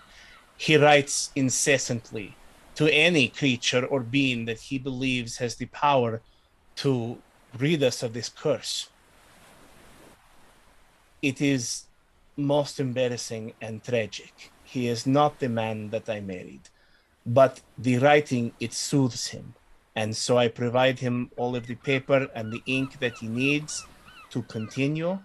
And I have Carmine take the letters and cast them into the ocean. Sometimes we allow him to visit the ocean and throw them in himself. It calms him. It is a small kindness, but it is all that I can do for him. I'm going to assume that 50% of what you just said is true. So either way, I don't know that it affects what we need to do. Fascinating story. So we're going to wait for Jimmy John to come and tell us what he knows, and then we can go kill this vampire lady, right? Yes. Could I speak with your husband? I am afraid that that would not be possible. You see, he is most agitated when he is confronted with things outside of the safe world that we have created for him. It would only upset him, and I will not have him tormented any further than he has been. Well, the only reason I ask is that I do have one power gifted to me, is one that may help break him out of this madness. You say you have the power to cure madness, but only the Countess possesses such healing power. I have something that may aid him break through it. I can't cure it, Only he can break through it. I have something that may help. I'm talking about knack for success, by the way. Well, she looks at you and she arches an eyebrow and she says, "You will forgive me, but I will not expose my husband to a risky maneuver or procedure or magic until I have proof that you are who you say you are and can do what you say you can do. You slay Madame Desteria and prove the power of your divine might, and I will allow you to lay your healing touch upon my husband. There you go. But first, Thora looks frustrated. That's all I'll say. Let's go kill this vampire before it turns nighttime and the whole town turns into vampires, shall we? Yeah, That's a good we should idea. probably get the show on the road before dusk. okay. Fine. She says, we are approaching the revelry hour. I'm afraid we are going to have to, by commandment, you understand, engage in revelry. And she says, once we have once we have done that, you are free to do what you wish and slay that vile demoness inside her lair. But hopefully Harrodin will hear just before revelry. You see, he is usually at the docks with the children who play instruments. They play so beautifully. I don't need an insight check to tell that you're lying right now. I don't know if that's lying as much as sarcasm. All right, so it's actually not too much longer before Ilvara and Kaltia come in, and they bring kind of hurting like they were before by gently moving their hands and him scuttering out of the way to not be touched by them. He comes in and you don't have to make an insight check. He looks like he's probably wet himself or messed himself out of fear more than once. And she says, Harrodin, we are on the verge of perhaps the greatest blessing our town has received since the Countess healed Imador Popa's daughter. These are priests that it may be the Countess's will has brought to slay Madame Desteria and end our curse. But they wish to speak with you, to find out what you know. And we'd like the room. And she says, of course. You may, of course, enjoy the gardens, as you will. And she says, you will understand that I will have my rose ladies waiting here at the door to the chateau to ensure the luthier's safety. But you are free to wander the garden as you choose. All right. All right, so she gets up and she says, speak freely, Master Harrodin. You have nothing to fear from these good folk. Insight. Because that sounded so threatening. Okay, make an insight check. That sounded like just the way you said it. I was like, that's a threat. Because the DM said something. If the DM smiles. Yeah. 27. There was a subtle threat communicated in that, or just an intimidation check of some kind. Very, very subtle. She's good. Like, she's very practiced. You just happen to be better than she is. Or the dice are favoring you, one or the other. But well, she I rolled walks, an 11. Yeah. I have just a very high modifier. As she walks past, Thora is going to go, we're here to help. I don't appreciate you threatening a potential witness. All right. She looks at Thora and she says, if you end our curse, then I will tell you anything you wish to know. You understand that I have signed my life away by telling you the secret I have told you. I do. I pray that you keep it in kind. I also understand that you're a diplomat. I'm a diplomat. They're diplomats. We're trying to represent something here. You're showing some bad signs. And Duriel is not so much a diplomat, but splitting hairs. Sure. If you'll excuse me, he's a bad cop.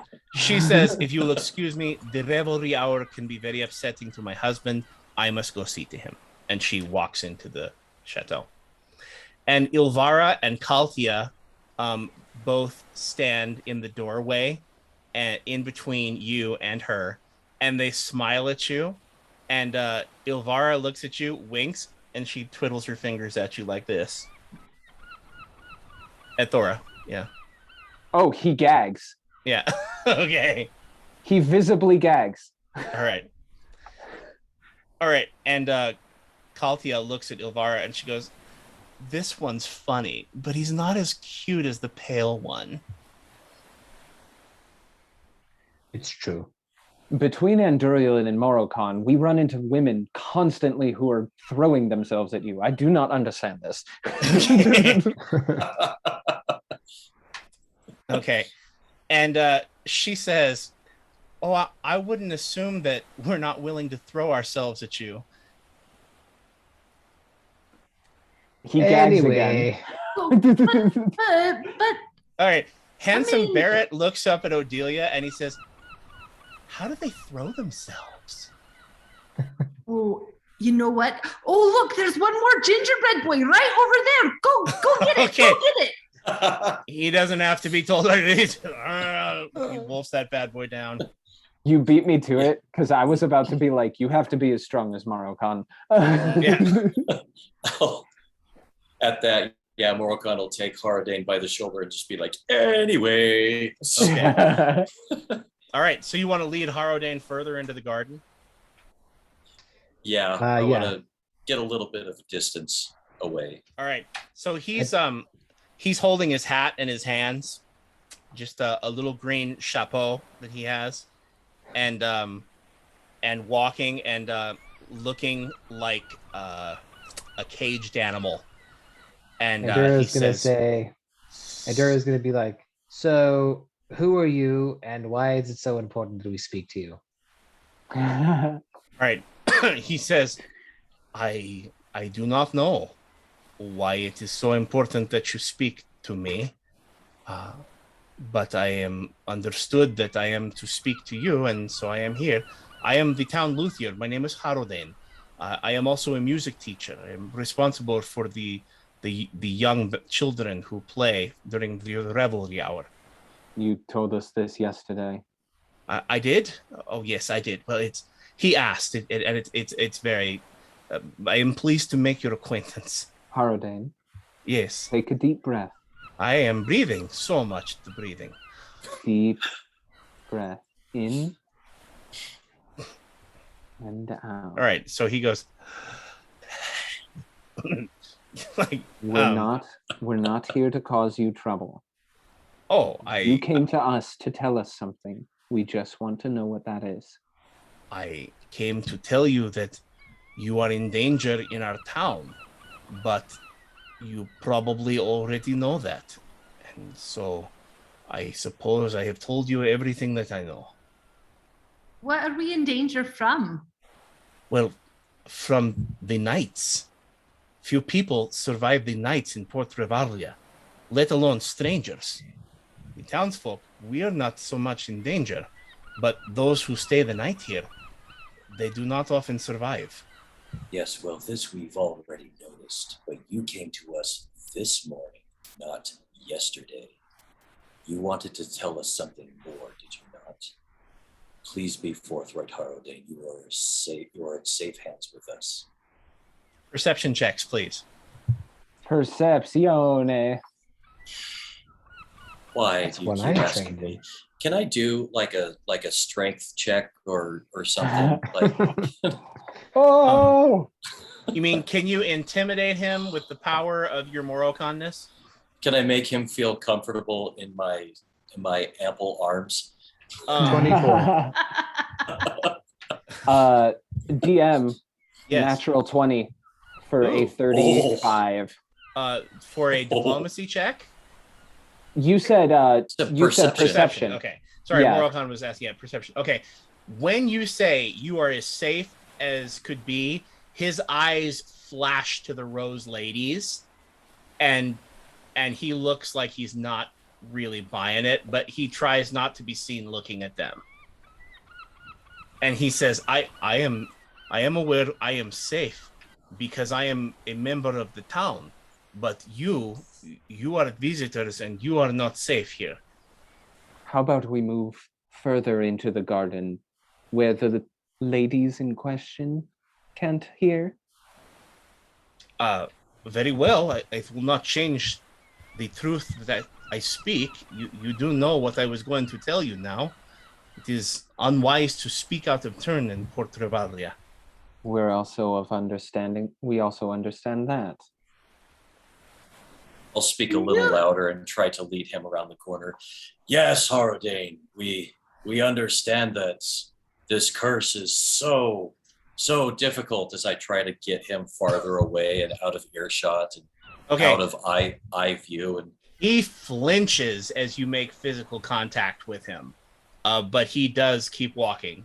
You are far enough away and at the end of the garden now, or deeper into the garden, that the Rose Ladies, unless they have some exceptionally powerful hearing or sneakoscopes, they're not going to be able to hear you.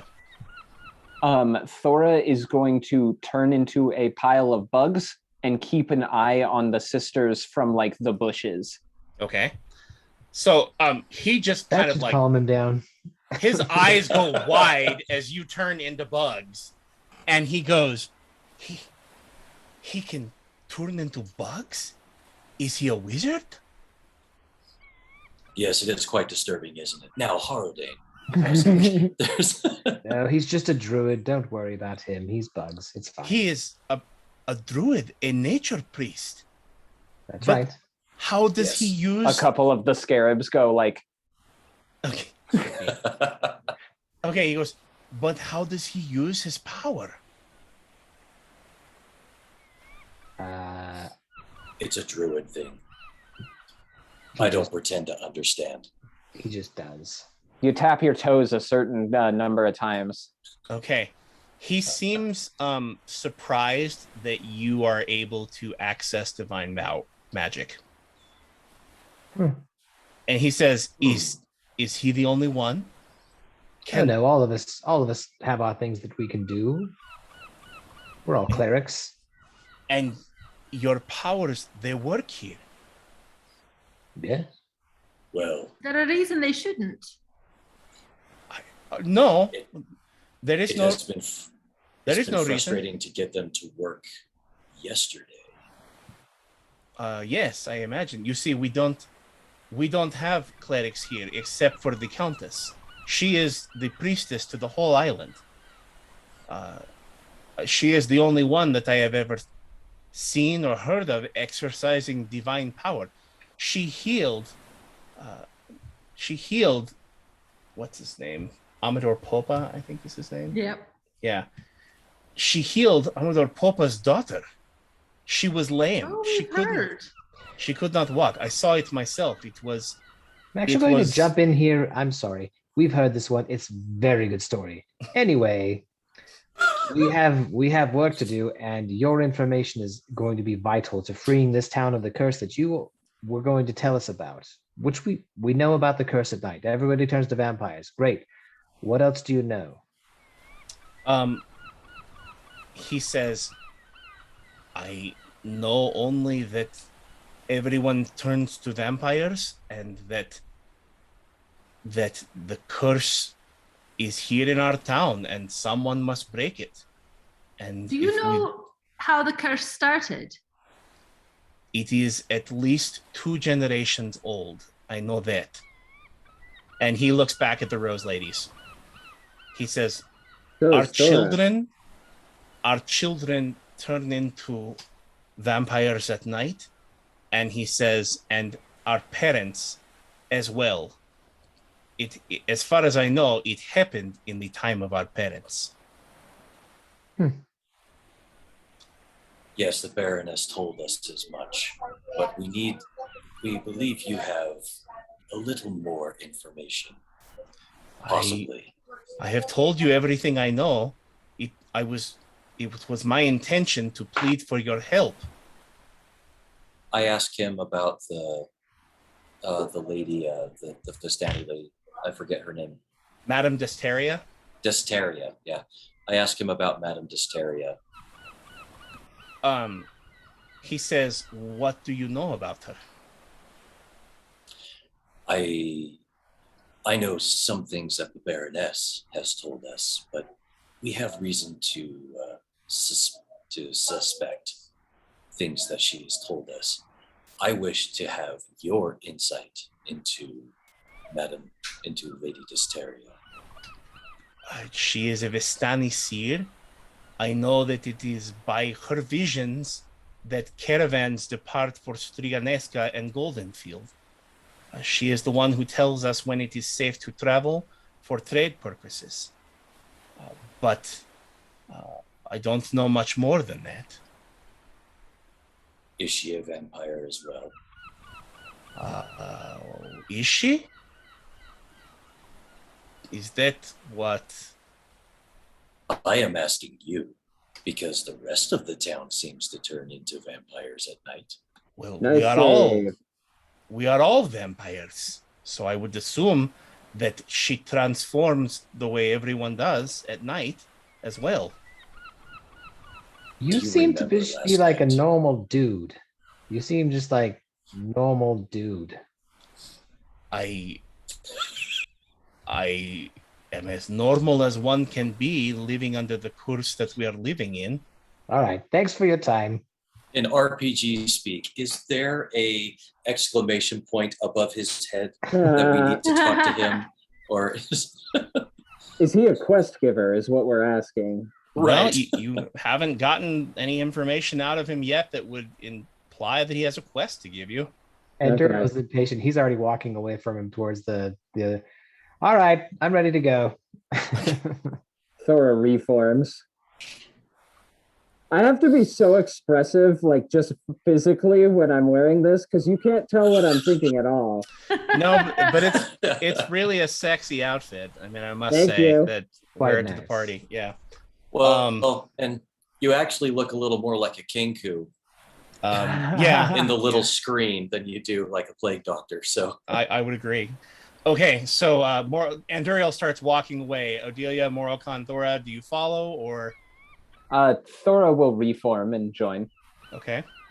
I'm gonna run up and tug on Anduriel's cloak or whatever I can grab of his kit and say, I mean, we don't even know if this Madame Desteria is really the bad guy here. I don't want to go and kill some lady when I am getting a lot of vibes off of this Baroness lady.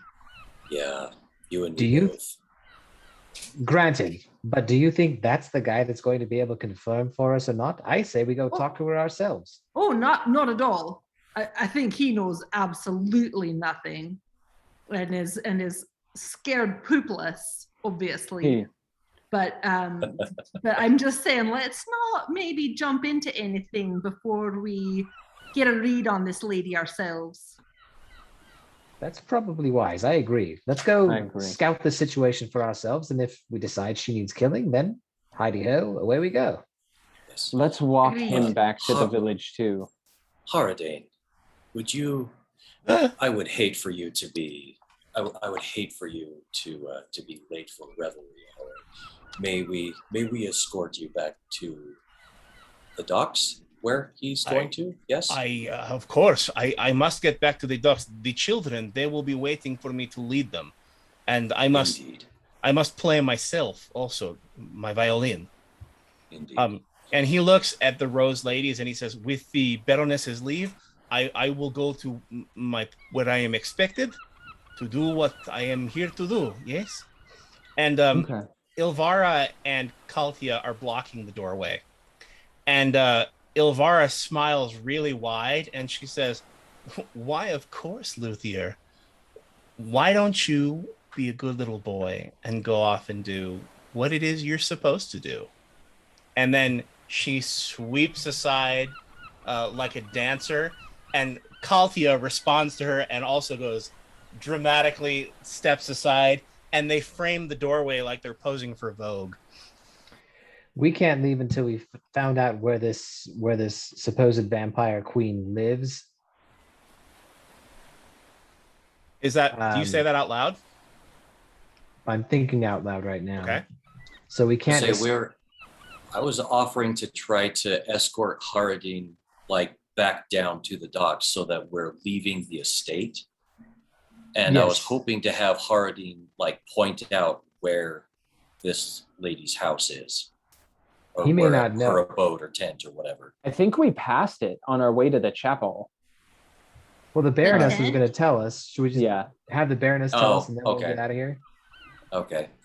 Yeah.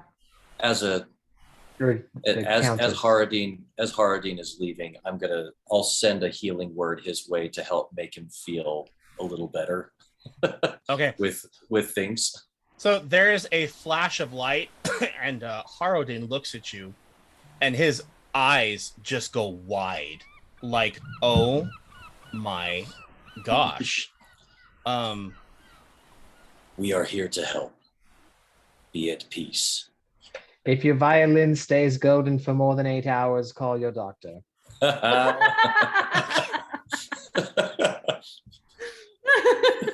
Okay. Playing. He gives you a strange look and says, I have had no problems with my violin, but Perfect. thank you. It happens to a lot of luthiers. It's nothing to be worried about. One I out of think you'd every be ashamed of five. it all. Like, anyway, It's perfectly natural, honestly. so he looks at you and he bows and nods and passes the Baroness, and he bows and nods and bows to the Rose ladies and up and down and up and down and up and down, and then he bolts out the front door. Well, we were going to escort you back. Well, there he And goes. there he goes.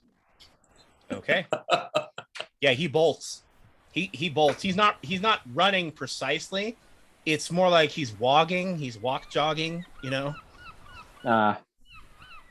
Is the Baroness there? Oh yeah, she's right there on the hallway. Yeah. Okay. Baroness, would you be so kind as to direct us to this lady's house or abode, tent, Well, or You say that you have hovel? been to the chapel, yes? Across from the chapel, at the end of Holyoke Park, she says, there is a small collection of buildings, warehouses, sheds, and a few scattered dwellings. She is directly across from the park in the bright yellow tent. It is in the shadow of two very large buildings and a wall, a retaining wall. Her tent is constantly wreathed in shadows for her protection. I assume the sunlight is deadly to her. But, she says, Well, that's excellent knowledge. you must be careful, because Madame Desteria possesses enchantment of some kind. She can disguise her undead nature and appear to be a living creature. Madam, guys- we are always careful, as I back into her face or something in the hallway. Do not be deceived by her wily tricks. Don't worry. There was this one time I cut off a Vistani woman's head because I thought she was going to put a spell on us. So you don't I have to do worry about remember us. hearing about that. Wait, what? That was the Vistani girl that was working for Mrs. Waterford. That was ages ago.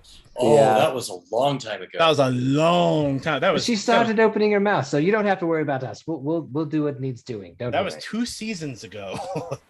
So you remember 2 seasons ago. You can't remember what's in the effing vial. Anyway, wait. Just kidding. You said it. Useless. Okay, so where will you head now? What time of day is it? You're approaching noon, which is revelry hour. It's go time. Well, let's go meet this lady, while it's still daylight. I Hi, mean, son. she probably doesn't do the whole revelry thing, so maybe this would be a good time for a chat. I agree. Okay. Townsfolk shall be occupied. Off we go. Okay. So We link arms and skip Wizard of Oz style down the. 100%. And Odelia and Handsome Barrett are just, their legs are off the ground. They're just chugging. Yeah, they're in the middle. Yeah. okay. Come, Handsome Barrett, So- it's revelry hour. And Isn't Duriel it does not do that. lunchtime? It's like, Handsome Barrett is shoving like everything that's left on the table. He's just stuffing into his pockets. funny you should mention that because he actually is carrying some food in his hand, and he does have bulging pockets. Oh. Isn't He knows how to do a Olive Garden dine and dash. He knows Yeah. what he's doing. One Something like hungry that. child. Yeah, he's hiding the breadsticks definitely so that they'll bring more that you can take. But Is his stomach distended at this point? actually he has a bit of a tud sticking out now. He ate. He's burping as you're taking him along, but About halfway through the walk, he starts looking like he's gonna vomit because the up and down motions. yeah. And he looks to Odelia and he says, "Where are we going?" You know, We're I going think to I'm going meet to the take nice you to the vampire bakery. lady. I'm going to take you to the bakery and ask that nice lady if you can stay at the bakery for just a little while we go visit a lady who might not be very nice. Or maybe perhaps the chapel, because it's There were giant spider women in the chapel. Not anymore.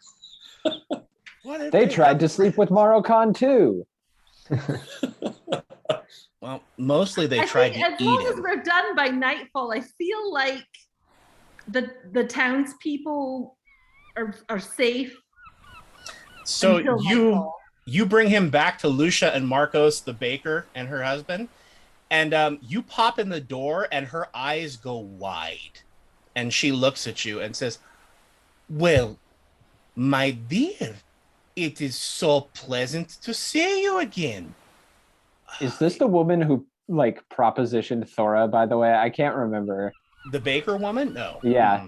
Which one was that? I cannot remember for the life of me. The woman who propositioned Thora, was it one of the Rose Ladies, or was it? No. Oh, you She haven't been at seen the her. beginning. Okay, yeah. Yeah, you have not seen her. Did you ever even get her name? Nope. I don't think yeah, I so. know She who it was is. like, she was like, I'll show you things. I'll show you how to indulge. And I was like, gross, leaving. Yeah. You never found out her name. I have her name on my list of NPCs, and I'm looking at it right now. I shall not share this with you. That's but fine. She was distinct. I will say Yeah. that. For some reason I remember her having like chocolates and candies and cakes or something. Oh no, And- no, no, no! That was a different lady. From the The one who invited you back to her tasteful temptations. Yeah, Oh, that was it. that was Fifika Fieraru. Okay. Yeah, Thora was like, no, Why you make that face, man? no. It's a familiar name Just saying. Why you making that face? Anyway. from a different campaign. Maybe know her. Interesting. Maybe Ben, maybe JT know their family. I don't know. I'm Anyway, metagaming right now. you don't know anything, Morocon. No, you don't. In any case, she's surprised to see you and says, "Oh, well." Odelia says, I know you did not think we would make it through the night. Would have been really nice for you to have warned us yesterday. The bread. There was with so much. She's like, no. I mean, I'm so happy. There was bread and the oven and burning. I have something in the back. I'm gonna. Wait. You But just wait. Wait. I I have a way you the can, oven, you can make it up the to me. temperature. The No. wood. You don't Stand want right to talk here, right back to now. her. I have a job for you. Odelia, make an intimidate check, please. Can I please make a diplomacy check instead? Well, if you weren't trying to scare the Shatner out of her, I'd I'm probably. not. It's okay. 23.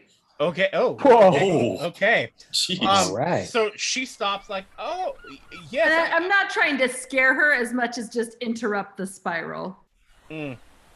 Okay. She was beelining for the back room, but she stops at the counter, and she says, "How may I serve you?" Okay, now, I want you to know that my friends and I are going to try and free the town from this horrible curse. We're very powerful. You may not think it to look at us, but we're going to do our best for you.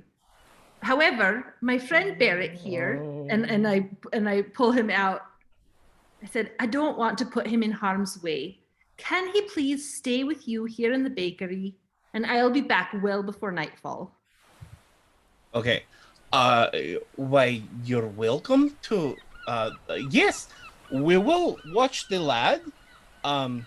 But you will come back before nightfall, and very. Yes, he is. I may have a treat for him.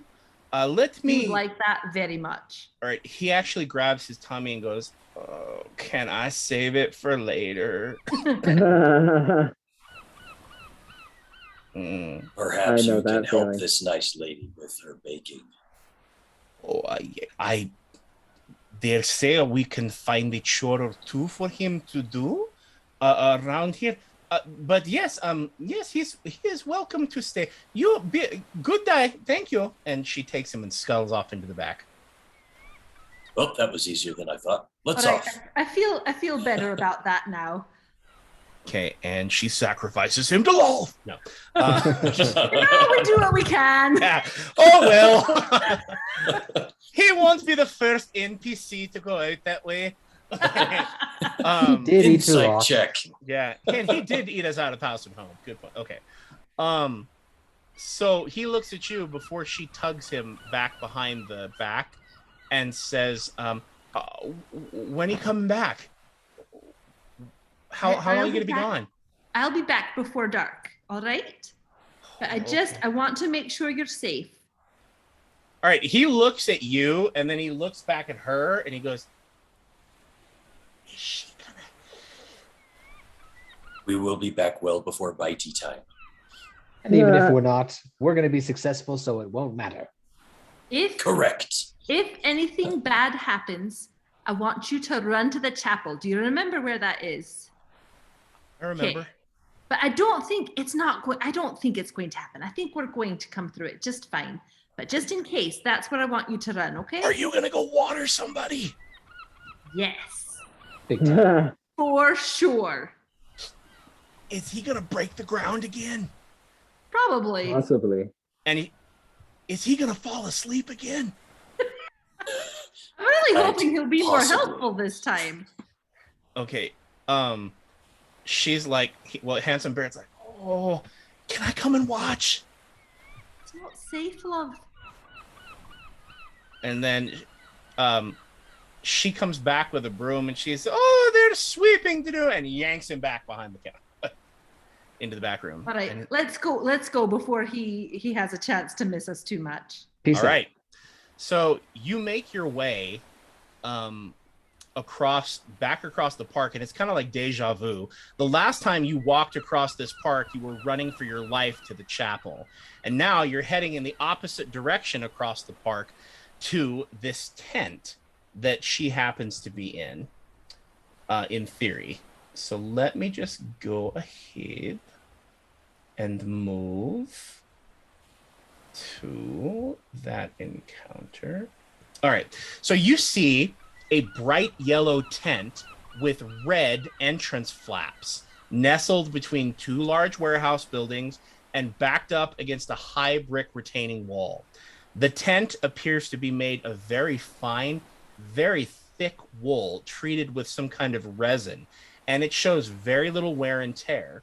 The entire alley, and therefore the tent, is covered so much by the shadow of the nearby warehouses and wall that the temperature is actually a few degrees cooler, and the enclosure looks a little gloomy compared to the rest of the town.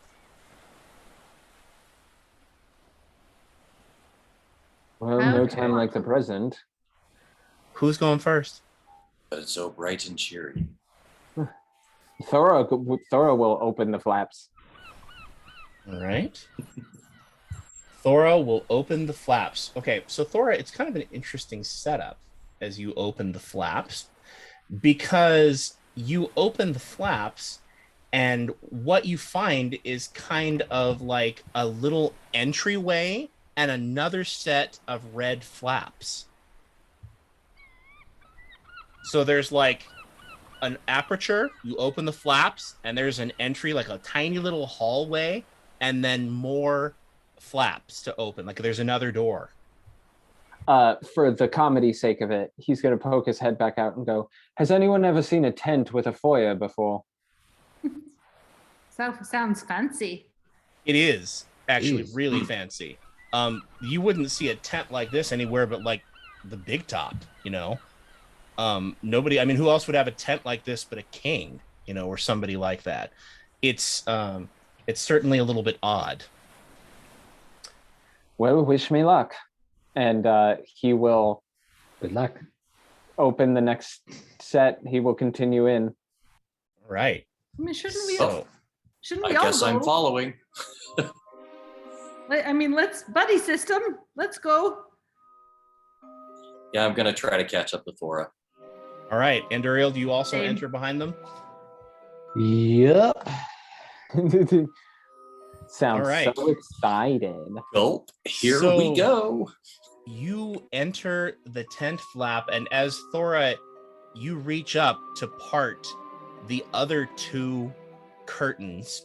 It is almost pitch black inside, and all of a sudden, two little torches light up on the sides of the tent, revealing a small table and several chairs. Sitting on top of the table is a thick crystal ball, and sitting behind the table is a traditional Vistani matriarch. She is dressed in a red, kind of thick woolen sweater of some kind or blouse, and she has a multicolored, like just beautiful skirt that you just catch hints of behind the tablecloth that is covering up the table. And she speaks in kind of a purring voice, and she says, come in, my darlings. I have been expecting you. Well, you are a seer. Oh, indeed. Then you have heard of the gifts of Madame Desteria. We've heard of your readings, yes. And is that why you have come? Strangers to the town of Port Revalria. You have come for Madame Desteria to read the future. We're here by accident. We came to your tent right now because we're told you're responsible for the curse that hangs over this town. Then you know of the curse that afflicts Port Revalria. Yes, we do. Oh, we saw it firsthand. Okay. You saw it. Tell me what it is that you saw. We saw normal townspeople turning into sort of vampires at night and attacking us. We had to run from them.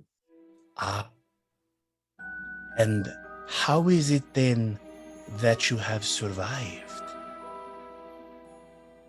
We fought through some of them. We ran from some of them. We went to a chapel and consecrated it, and here we are.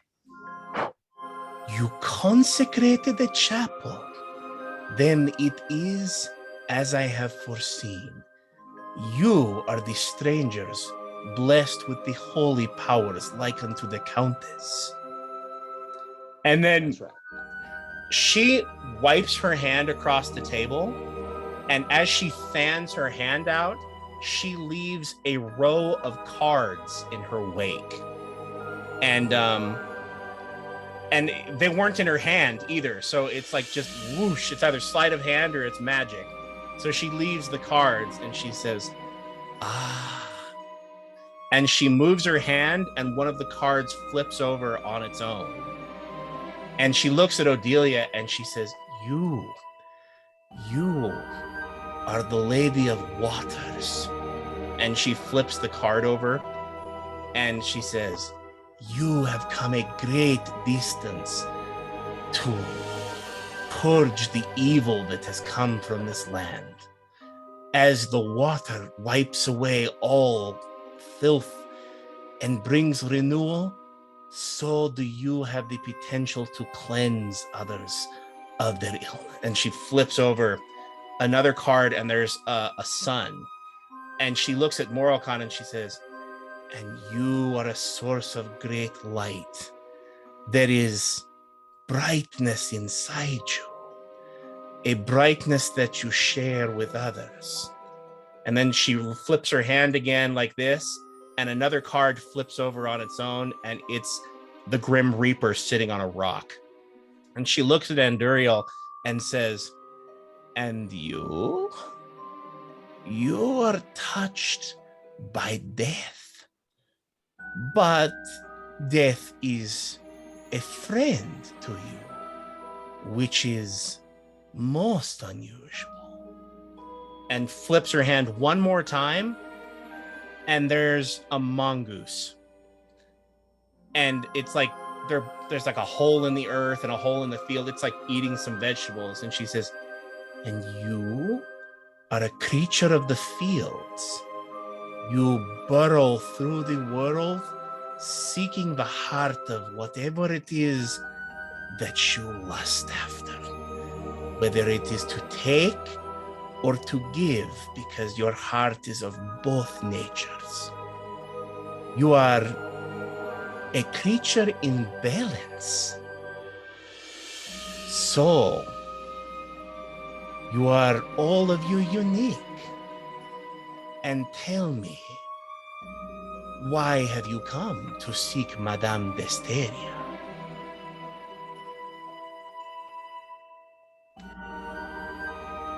Well, so this place is turns into vampires at night. You know of the town that is cursed, and you say you believe that Madame Desteria is the source of this curse? not necessarily. We believe that is one side of the coin. We were told that you were the source of the curse, but our informant was flighty. And who has spread such lies to you? The Baroness. The Baroness? She dares. Well, She she really did does. mention that And then the she- music comes on, she starts dancing. No, I'm just kidding. Okay. Wait, we can't roll initiative now. All right. She looks at you and she says, she dares. Fate will come for the Baroness. She is a servant of evil altogether, and her time is limited upon this land. But what would you have Madame Desteria do to convince you that she is here to help you? Perhaps I can point you in the direction that will allow you to truly end this curse. Would you have Madame Desteria read for you? That would be appreciated, actually. I mean, how do we know? Because right now it's your word against the Baroness's. And while I'm not a super great fan of the Baroness, I feel like we've got to at least do our due diligence. Okay, so she says, what? And she stands up, excuse me. She stands up from behind the table and she looks at you and she says, what proof would you offer that Madame Desteria is what she says she is? Certainly the Vistani have the power to cast a curse, But if you know the lore of the Vistani, you know that we do not possess the power to curse entire towns. We may only curse on our deathbed, and only against that to whom we mean retribution. To verify that fact, would you please make a knowledge arcana check or a knowledge history check? The arcana check DC will be smaller. Well, ooh, that's not a bad roll. It's a 21 for me. Okay. That's history. 20, History, yeah. 20 history. Okay. 17. Okay. 16. Odelia, Thora, you know the Vistani curse, but that's about it, right? You know that they can curse individuals, but you're really not sure if they can curse like whole towns. Odelia, you having had studied magic a little bit more formally, you know that Vistanis are really only capable of doing a curse of retribution, and they can also curse through their eyes. They have the ability to stop people in their tracks with their gaze, and sometimes they can even hypnotize or charm people like that. And then they're skilled in divination. But to curse an entire town would take the power of a Rani, which is kind of like the head of a Vistani clan. And they're usually very old women, and Madame Desteria doesn't look like she's past 40. I mean, it checks out. Moralcon, you and Anduriel with your 20 would know the same thing. It is highly unlikely that a single Vistana has the ability to curse an entire town, unless she's an extremely young Rani, but that's not really something you've ever heard of. Okay. I'd like to ask her if she's Rani. If she's what? If she is a Rani, in fact a Rani. She says, "Oh no, Madame Desteria is no Rani." And she says, "I am merely a gifted seer. Were the Rani of my task to die, then I am certainly in a place where I might do that. But the Stravanesca task already has a Rani and a successor, and they would both have to die for Madame Desteria to be considered. I am but a seer, trained in the arts of divination, and come to help these people." How might you be able to help these people? Yes. With my visions. I tell them when it is safe to travel the wilderness so that they are not slain by the creatures that infest the woods. What creatures infest the woods? Terrible, terrible beasts. I do not know the exact nature of them, as I have avoided them, but wolves and horrible creatures of the night such as those. Feral What do you packs know of about the wolves. swan situation? What? The swans? Yeah. She says, "The swans, they are a plague upon our land. We do not know why or how they were infected, but they bear a horrible curse. Their bite brings madness, and they have been known to lead travelers into traps to their deaths." Well, sorry, guys.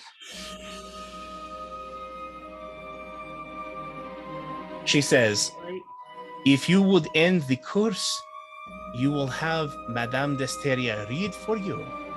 That is, I am afraid, the only way I can assist you. But I can point you in the right direction." Who's responsible for the curse then? And she says, "Who is responsible for the curse? Yes. We do not know. If we knew, we could perhaps do something to help. Not even our Rani, Madame Iovanna, knows the source of the curse." I don't know, you guys. The other lady did talk to us first.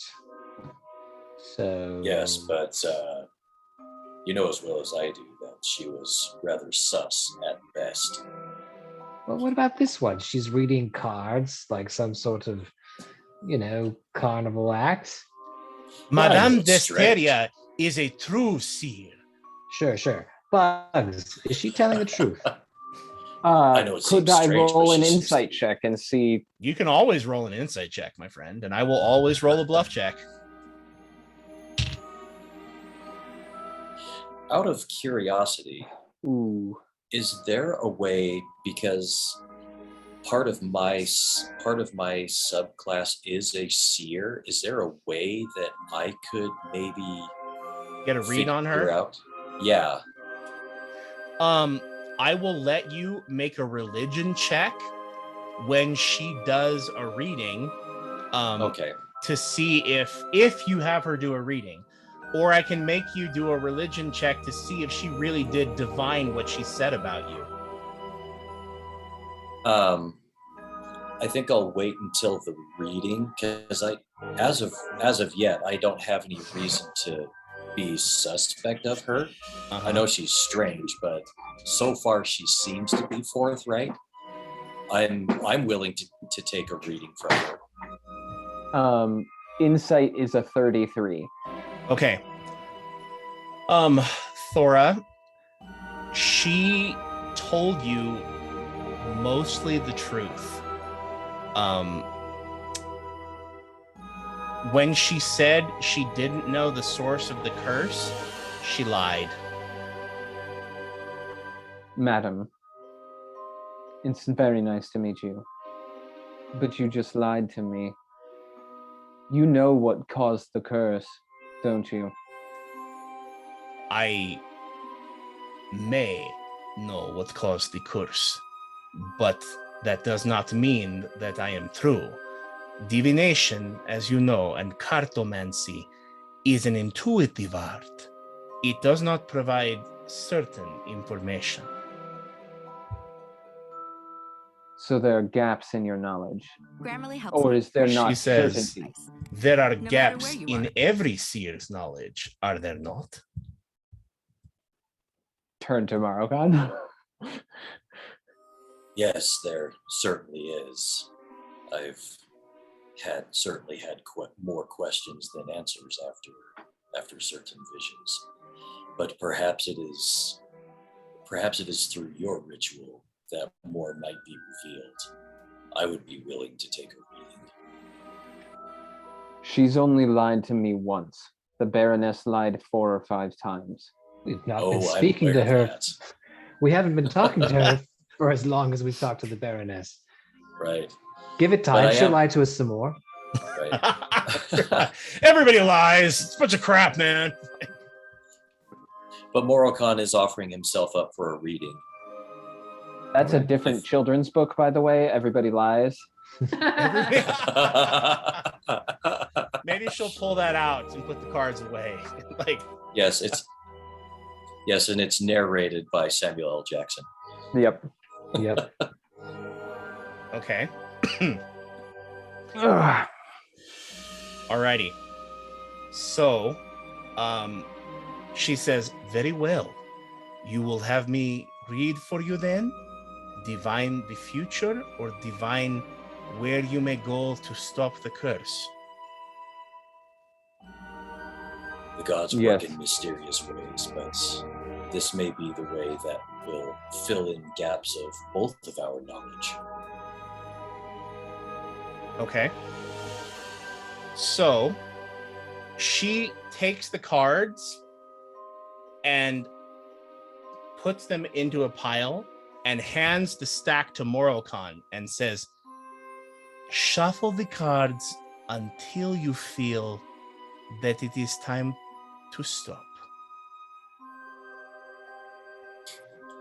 So I'll take the cards, I'll break them in half, and just swap places and hand them back to her.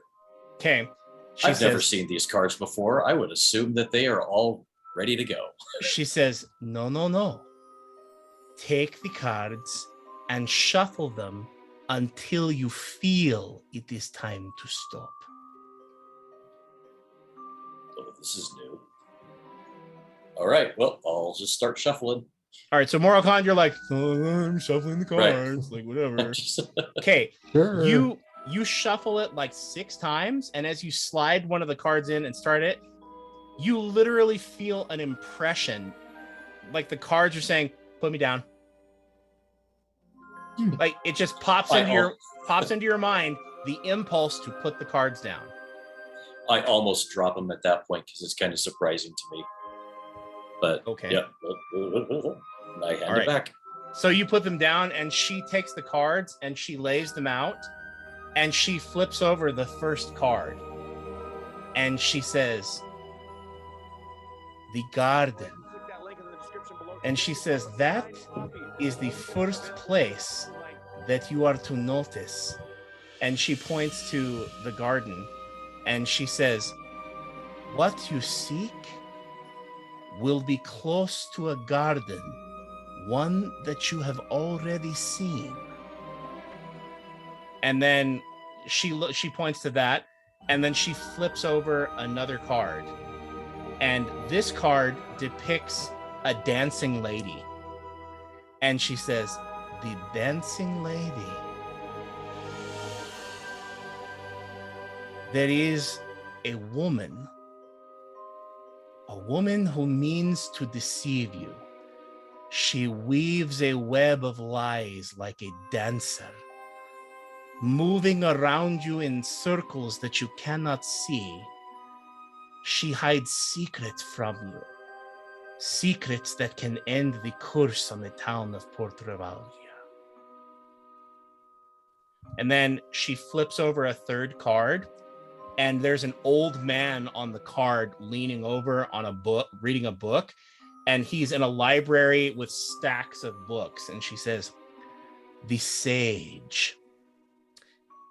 You will need more knowledge before you will be able to end the curse, and you must not proceed without that knowledge.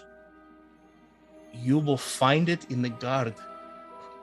And then she flips over another card, and it's a fortress wall. And she says, "The barricade, the barrier. Someone is trying to impede your discovery of the truth. If you seek out whoever it is that is doing that, you will be one step closer to finding the..." And just as she is about to say something else, the flap of the tent bursts open, and another woman is standing in the doorway holding both of the flaps open and looks in. And she is dressed also in traditional Vistani regalia, but the difference being that her hair is bound back in kind of a brown little cord that kind of frames her head and has weavings in through it. And she says, "What a load of bull," and she says it. And she says, "The noble, the dancing lady, the garden." And she says, "This is a tent of lies. I would suggest that you leave and perhaps seek out the services of a true seer. You will find nothing but deception and death here." Insight. Insight check? Go Yeah. for it.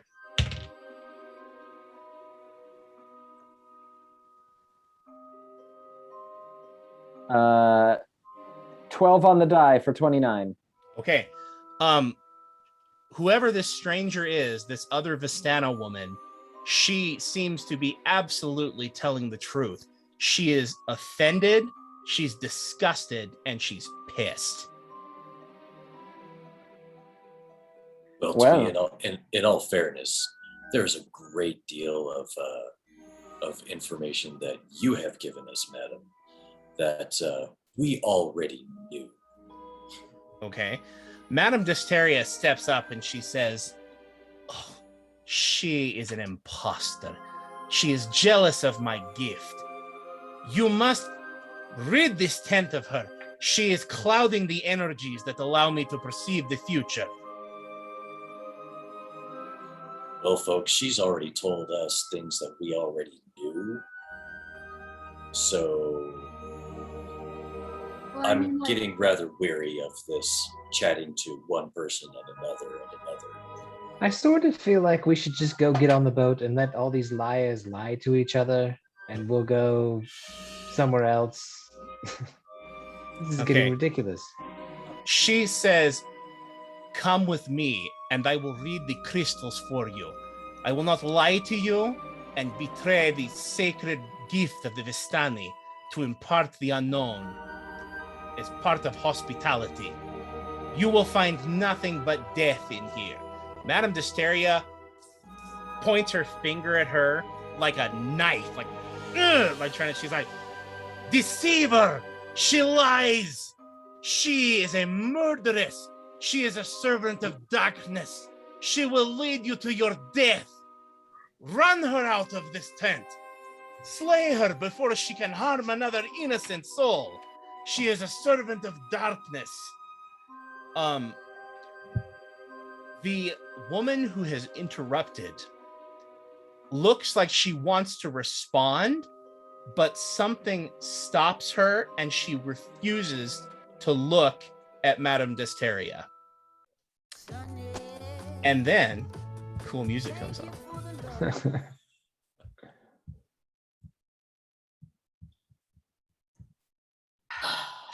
And Madame Desteria says, she says, do not leave.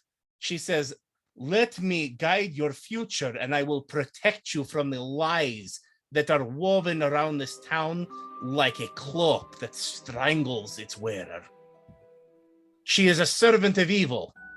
Okay, and the woman looks like she wants to say something and goes, and she opens her mouth, but she looks away and she says, twice I have asked you now. I tell you a third time, this is a tent of death and blood.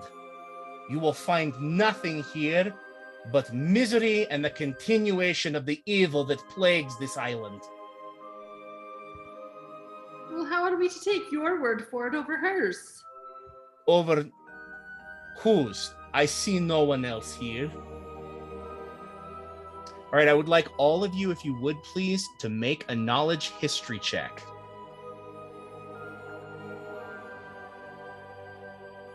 At least I'm pretty good at that. Ooh. 26. 24. Ooh. 18. Okay.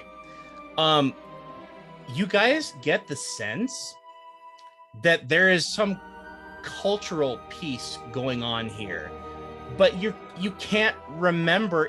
You've heard of something, and then Odelia, it comes to you, and you realize that the Vistani woman who interrupted seems to be following the Vistani protocol for a Darkling.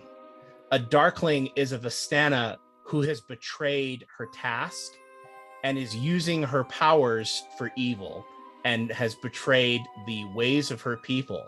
It is traditional among the Vistani that a Darkling is dead to the tribe and therefore cannot be acknowledged. To do so would somehow affect the powers of the tribe itself. And she seems to be following that protocol. Madame Desteria is not. So the interrupter Yes. is saying that is ignoring the Madame Desteria. She has not openly or straightforward acknowledged her. All she's done is talk about the tent. Do you have any knowledge about how we can lift the curse on this accursed place? And she says, I have indeed gathered some knowledge, and my lips will only speak the truth. I will read the crystals for you. I will set you on the path to freeing these people and perhaps this whole island from the darkness that has taken it. I come to you, and she says, I come to you by the word of Madame Iovana herself. Thrice I speak it, and done. Madame Ilvana. Madame Iovana. Wasn't that the name of one of the Rose ladies? No, that's Ilvana. No, Iovana. This is the name of the Ronnie that Madame Desteria said. Madame Desteria spoke about Madame Iovana. And She said she was the Ronnie of her task. If we are able to actually get an audience with the Ronnie, that might actually be more helpful for us. Yeah. Might actually be useful. Yeah. I don't know. This is all such a mess. Ugh. Moroccan rubs his forehead. Madame Desteria, I do apologize for wasting your time, but in all fairness, you have not told us anything we did not already know so far. She points to the cards and says, I have not finished my reading. This witch in disguise, she has come to deceive you. Let Madame Iovana finish her reading, and I will continue to point you in the right direction. She is a servant of... What's that? What garden? I cannot read further with that witch in my tent. You should slay her. Drive her out of here. Well, what Thor, woman? And she points... like, what woman? She points to the other one, the interrupter. No. Holding you don't open... understand. What woman is going to deceive us? Is it she her? says, because we've been deceived by about a dozen women since we've arrived. this is true. You're doing something that I've seen many times in Horta, which is somebody reads the room and tells you what you want to hear. And she says, allow me to finish my reading and drive this infidel from my presence, and I will again be able to divine further information to set you on your path. If you do not slay her now, I can foresee that she will bring danger and harm to you at a later time. She will ambush you. Guys, I really feel like... can I do an insight check? I just feel like she's not even living or acting according to her own precepts. Right. I would get the read of that too. I'm going to do a perception check as well. Go for it. I don't know why I bother though. 19. Total? Yeah. Madame Desteria, to both of you, seems to be telling 100% truth. I hate this situation. She thinks you're going to die if you listen to the other Vistana woman. May I? Of course, you can all. Been a lot of talking. This is like what he was built for. I'm glad one of us is. Ooh. What that? 13 on the die for a 30. Okay. You feel like Madame Desteria is fairly well convinced of what she's telling you. But then again, you also got that impression from the woman who opened the tent flaps and interrupted. True. Out of curiosity, Odelia, did you share the fact that she doesn't seem to follow the proper, or the new ladies following like a tradition? Oh, yes. Oh, Okay. Odelia, you said you share that fact with everybody? Yeah, definitely. Okay, so you now know that when a Vistana becomes a Darkling, it's tradition for the tribe to not acknowledge their existence. They're dead to the tribe. They don't exist anymore. In fact, Odelia, you know that if you mention the name, a Vistana will usually say, I know of no such person. Interesting. Madame Desteria, who is this woman in the tent? She is an outcast Vistana. She is a traitor to the arts of seership and to the noble purpose of my people. She is a witch. And what is her name? And she says, her name, Moroccan, hold up. Okay. She says, her name, I will not speak it. Well, it appears we have a Mexican standoff, ladies and gentlemen. It's a situation that causes me so much anxiety in real life that I'm like, I hate this right now so much. Morocon is like this close to just being like, you know what? We'll find our own way to Striganesca. Let's just go, because we're running into dead end after dead end around here. All right, are you leaving then, or? I don't know what to do. I just. Okay. We are rather at an impasse. Could I do one thing? Of course. Please. I don't know if this will require a roll. The interrupting Vistana is refusing to look at this woman. She won't look at her. Okay. What is Madam Hysteria. Madam Desteria Desteria doing? She is pointing at her vehemently like this and staring at her with unabashed revulsion and hatred. So I think we have our culprit. I would agree. The Darkling here seems to be belying her true identity. I mean, I suppose. The Vistani are one that, as trickster as they can be, they are steeped so deep into their culture that to betray that code is quite folly. You said all this out loud? I am, actually. So I'm basically saying I would lean toward the one that is actually following Vistani protocol at this point. Sounds good to me. Right. All right. Enduriel, do you concur, or will you argue against, or do you just want to kill everyone? Enduriel, I actually don't really care.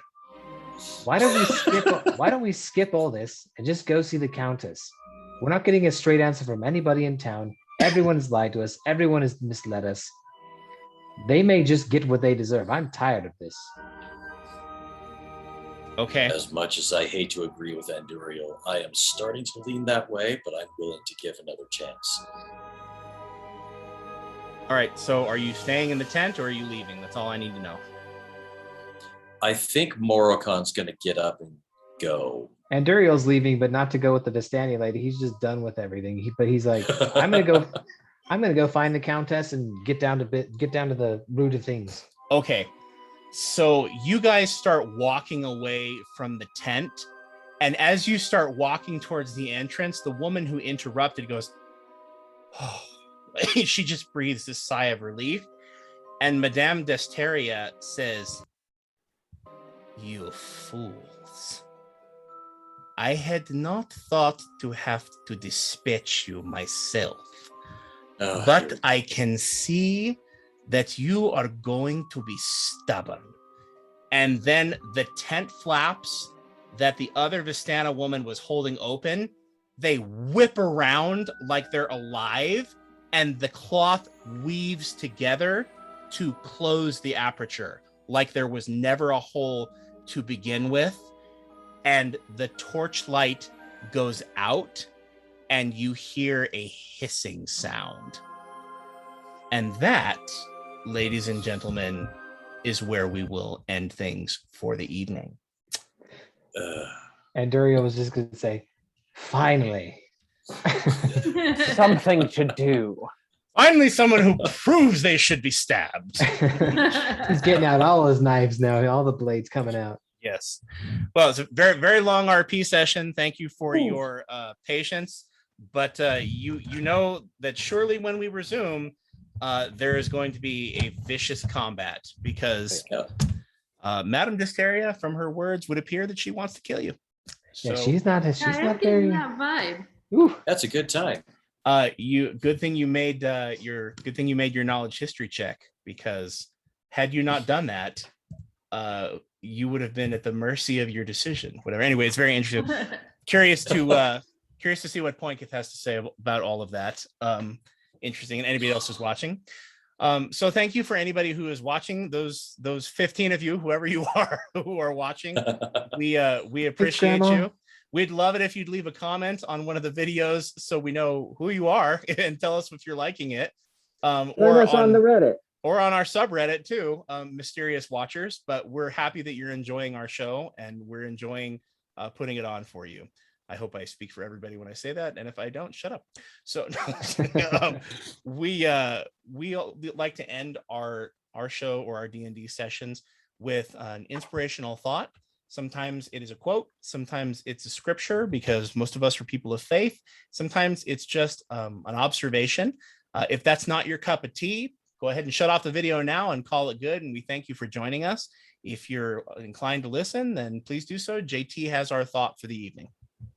Yeah, this one's going to be pretty light as we're approaching Halloween. There's a quote, I believe the gentleman who said it was Steve Almond. He said, "Nothing on earth is so beautiful as the final hall on Halloween night." And I share that because I hope everybody is able to enjoy what a great kind of holiday that we have coming up Saturday, Sunday, if you're going to go out on Sunday. But take advantage of these things. We're living in, I always have to remind myself of this. We're living in the good old days right now. Like the times that we're going to look back on and say, man, those were fun. So take advantage of opportunities to enjoy your community, enjoy each other on holidays like this, especially after having been cooped up for so long with COVID and everything else. I just would encourage everyone to take advantage of spending time doing something fun with your community, with family. Nothing on earth is so beautiful as the final hall on Halloween night. Indeed. What is the final hall? Like the last It's house? Or it's the last house, and It's all your when you're- candies in your bag, and Oh. you're walking home. Yeah. hall? Your bag the- is so Gotcha. full, the hall. Yeah. HAUL, hall, like U-Haul kind Yeah. of haul of candy. Yeah. Wow, dumping out that bucket of candy when I was a kid after what I considered to be labor. I don't know about all y'all.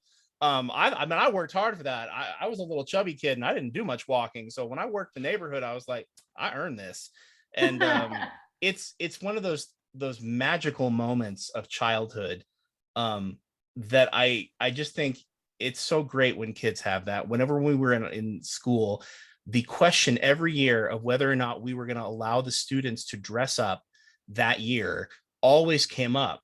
And I always said, dude, let the kids be kids. Okay. Yeah. The world will crush their dreams and beat them over the head with reality soon enough.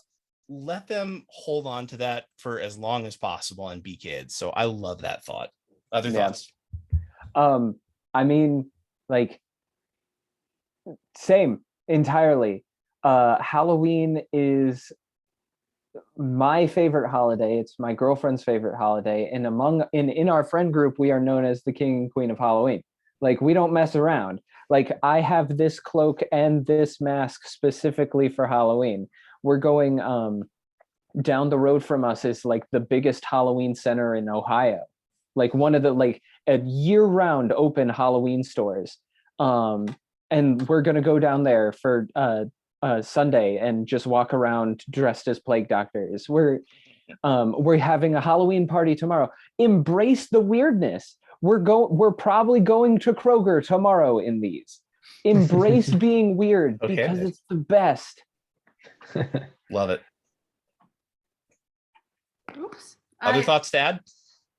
I love it too. I have all teenagers, and only the oldest of them is too cool for like trick-or-treating.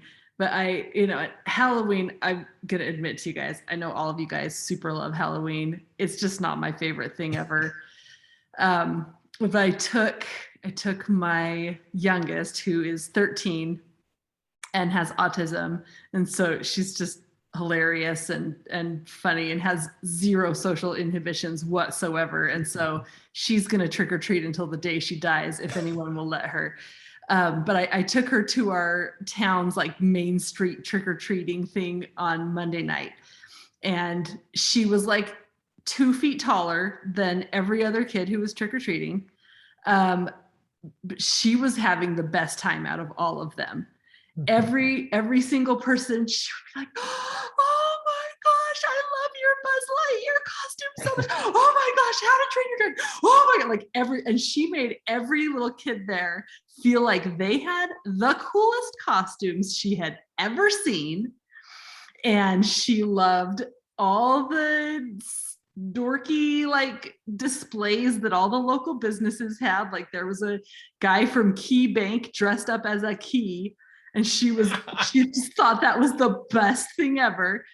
And she had such a good time that it made me the Halloween Grinch, like that I had such a fun time too.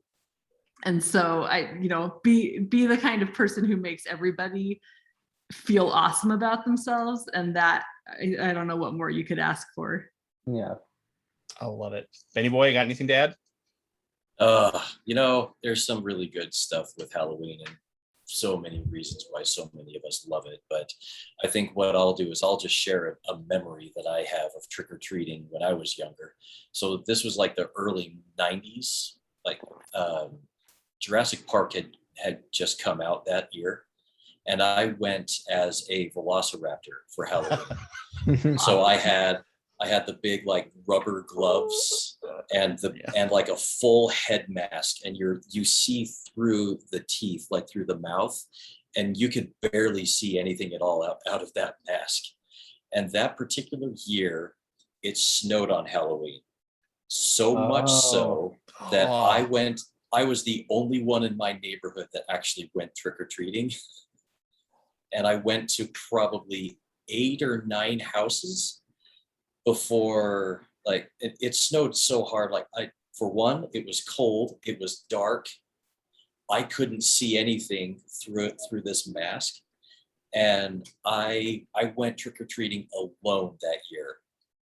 And Wow. I think I was probably the only one in the neighborhood that actually went. That's dedication, bro. Yeah. I love Halloween. I love this holiday. But what ended up happening is because I couldn't actually see anything, I ran into a tree because I couldn't see it. So, oh my. Of course, it's snowing, it's slippery. So I hit this tree, my feet slip out from underneath me, and I'm like splayed out. And then what snow was on the tree then fell onto me. So, Benjamin. So here's this like 11, 12-year-old kid that's like sprawled out on the sidewalk, just, okay, I love this holiday, but this is worth it. And I got up and I walked back home. Yeah. And those 8 pieces of candy mattered. Okay. I had a goose egg. I may have had a concussion from that, but I didn't know back then. But honestly, that's one of those memories that I just absolutely love from my childhood. Yeah. Because I'm able to look back on it and it's hilarious. But I love this holiday so much. Yeah. Yep. I think we all enjoy it. So I think we all wish you, whoever might be watching this, since we don't know who you are, we wish you a happy Halloween and a safe Halloween, and hope that you find as many things to enjoy about this season as we do. So thank you very much for joining us, and have a good night. Bye-bye. See you guys.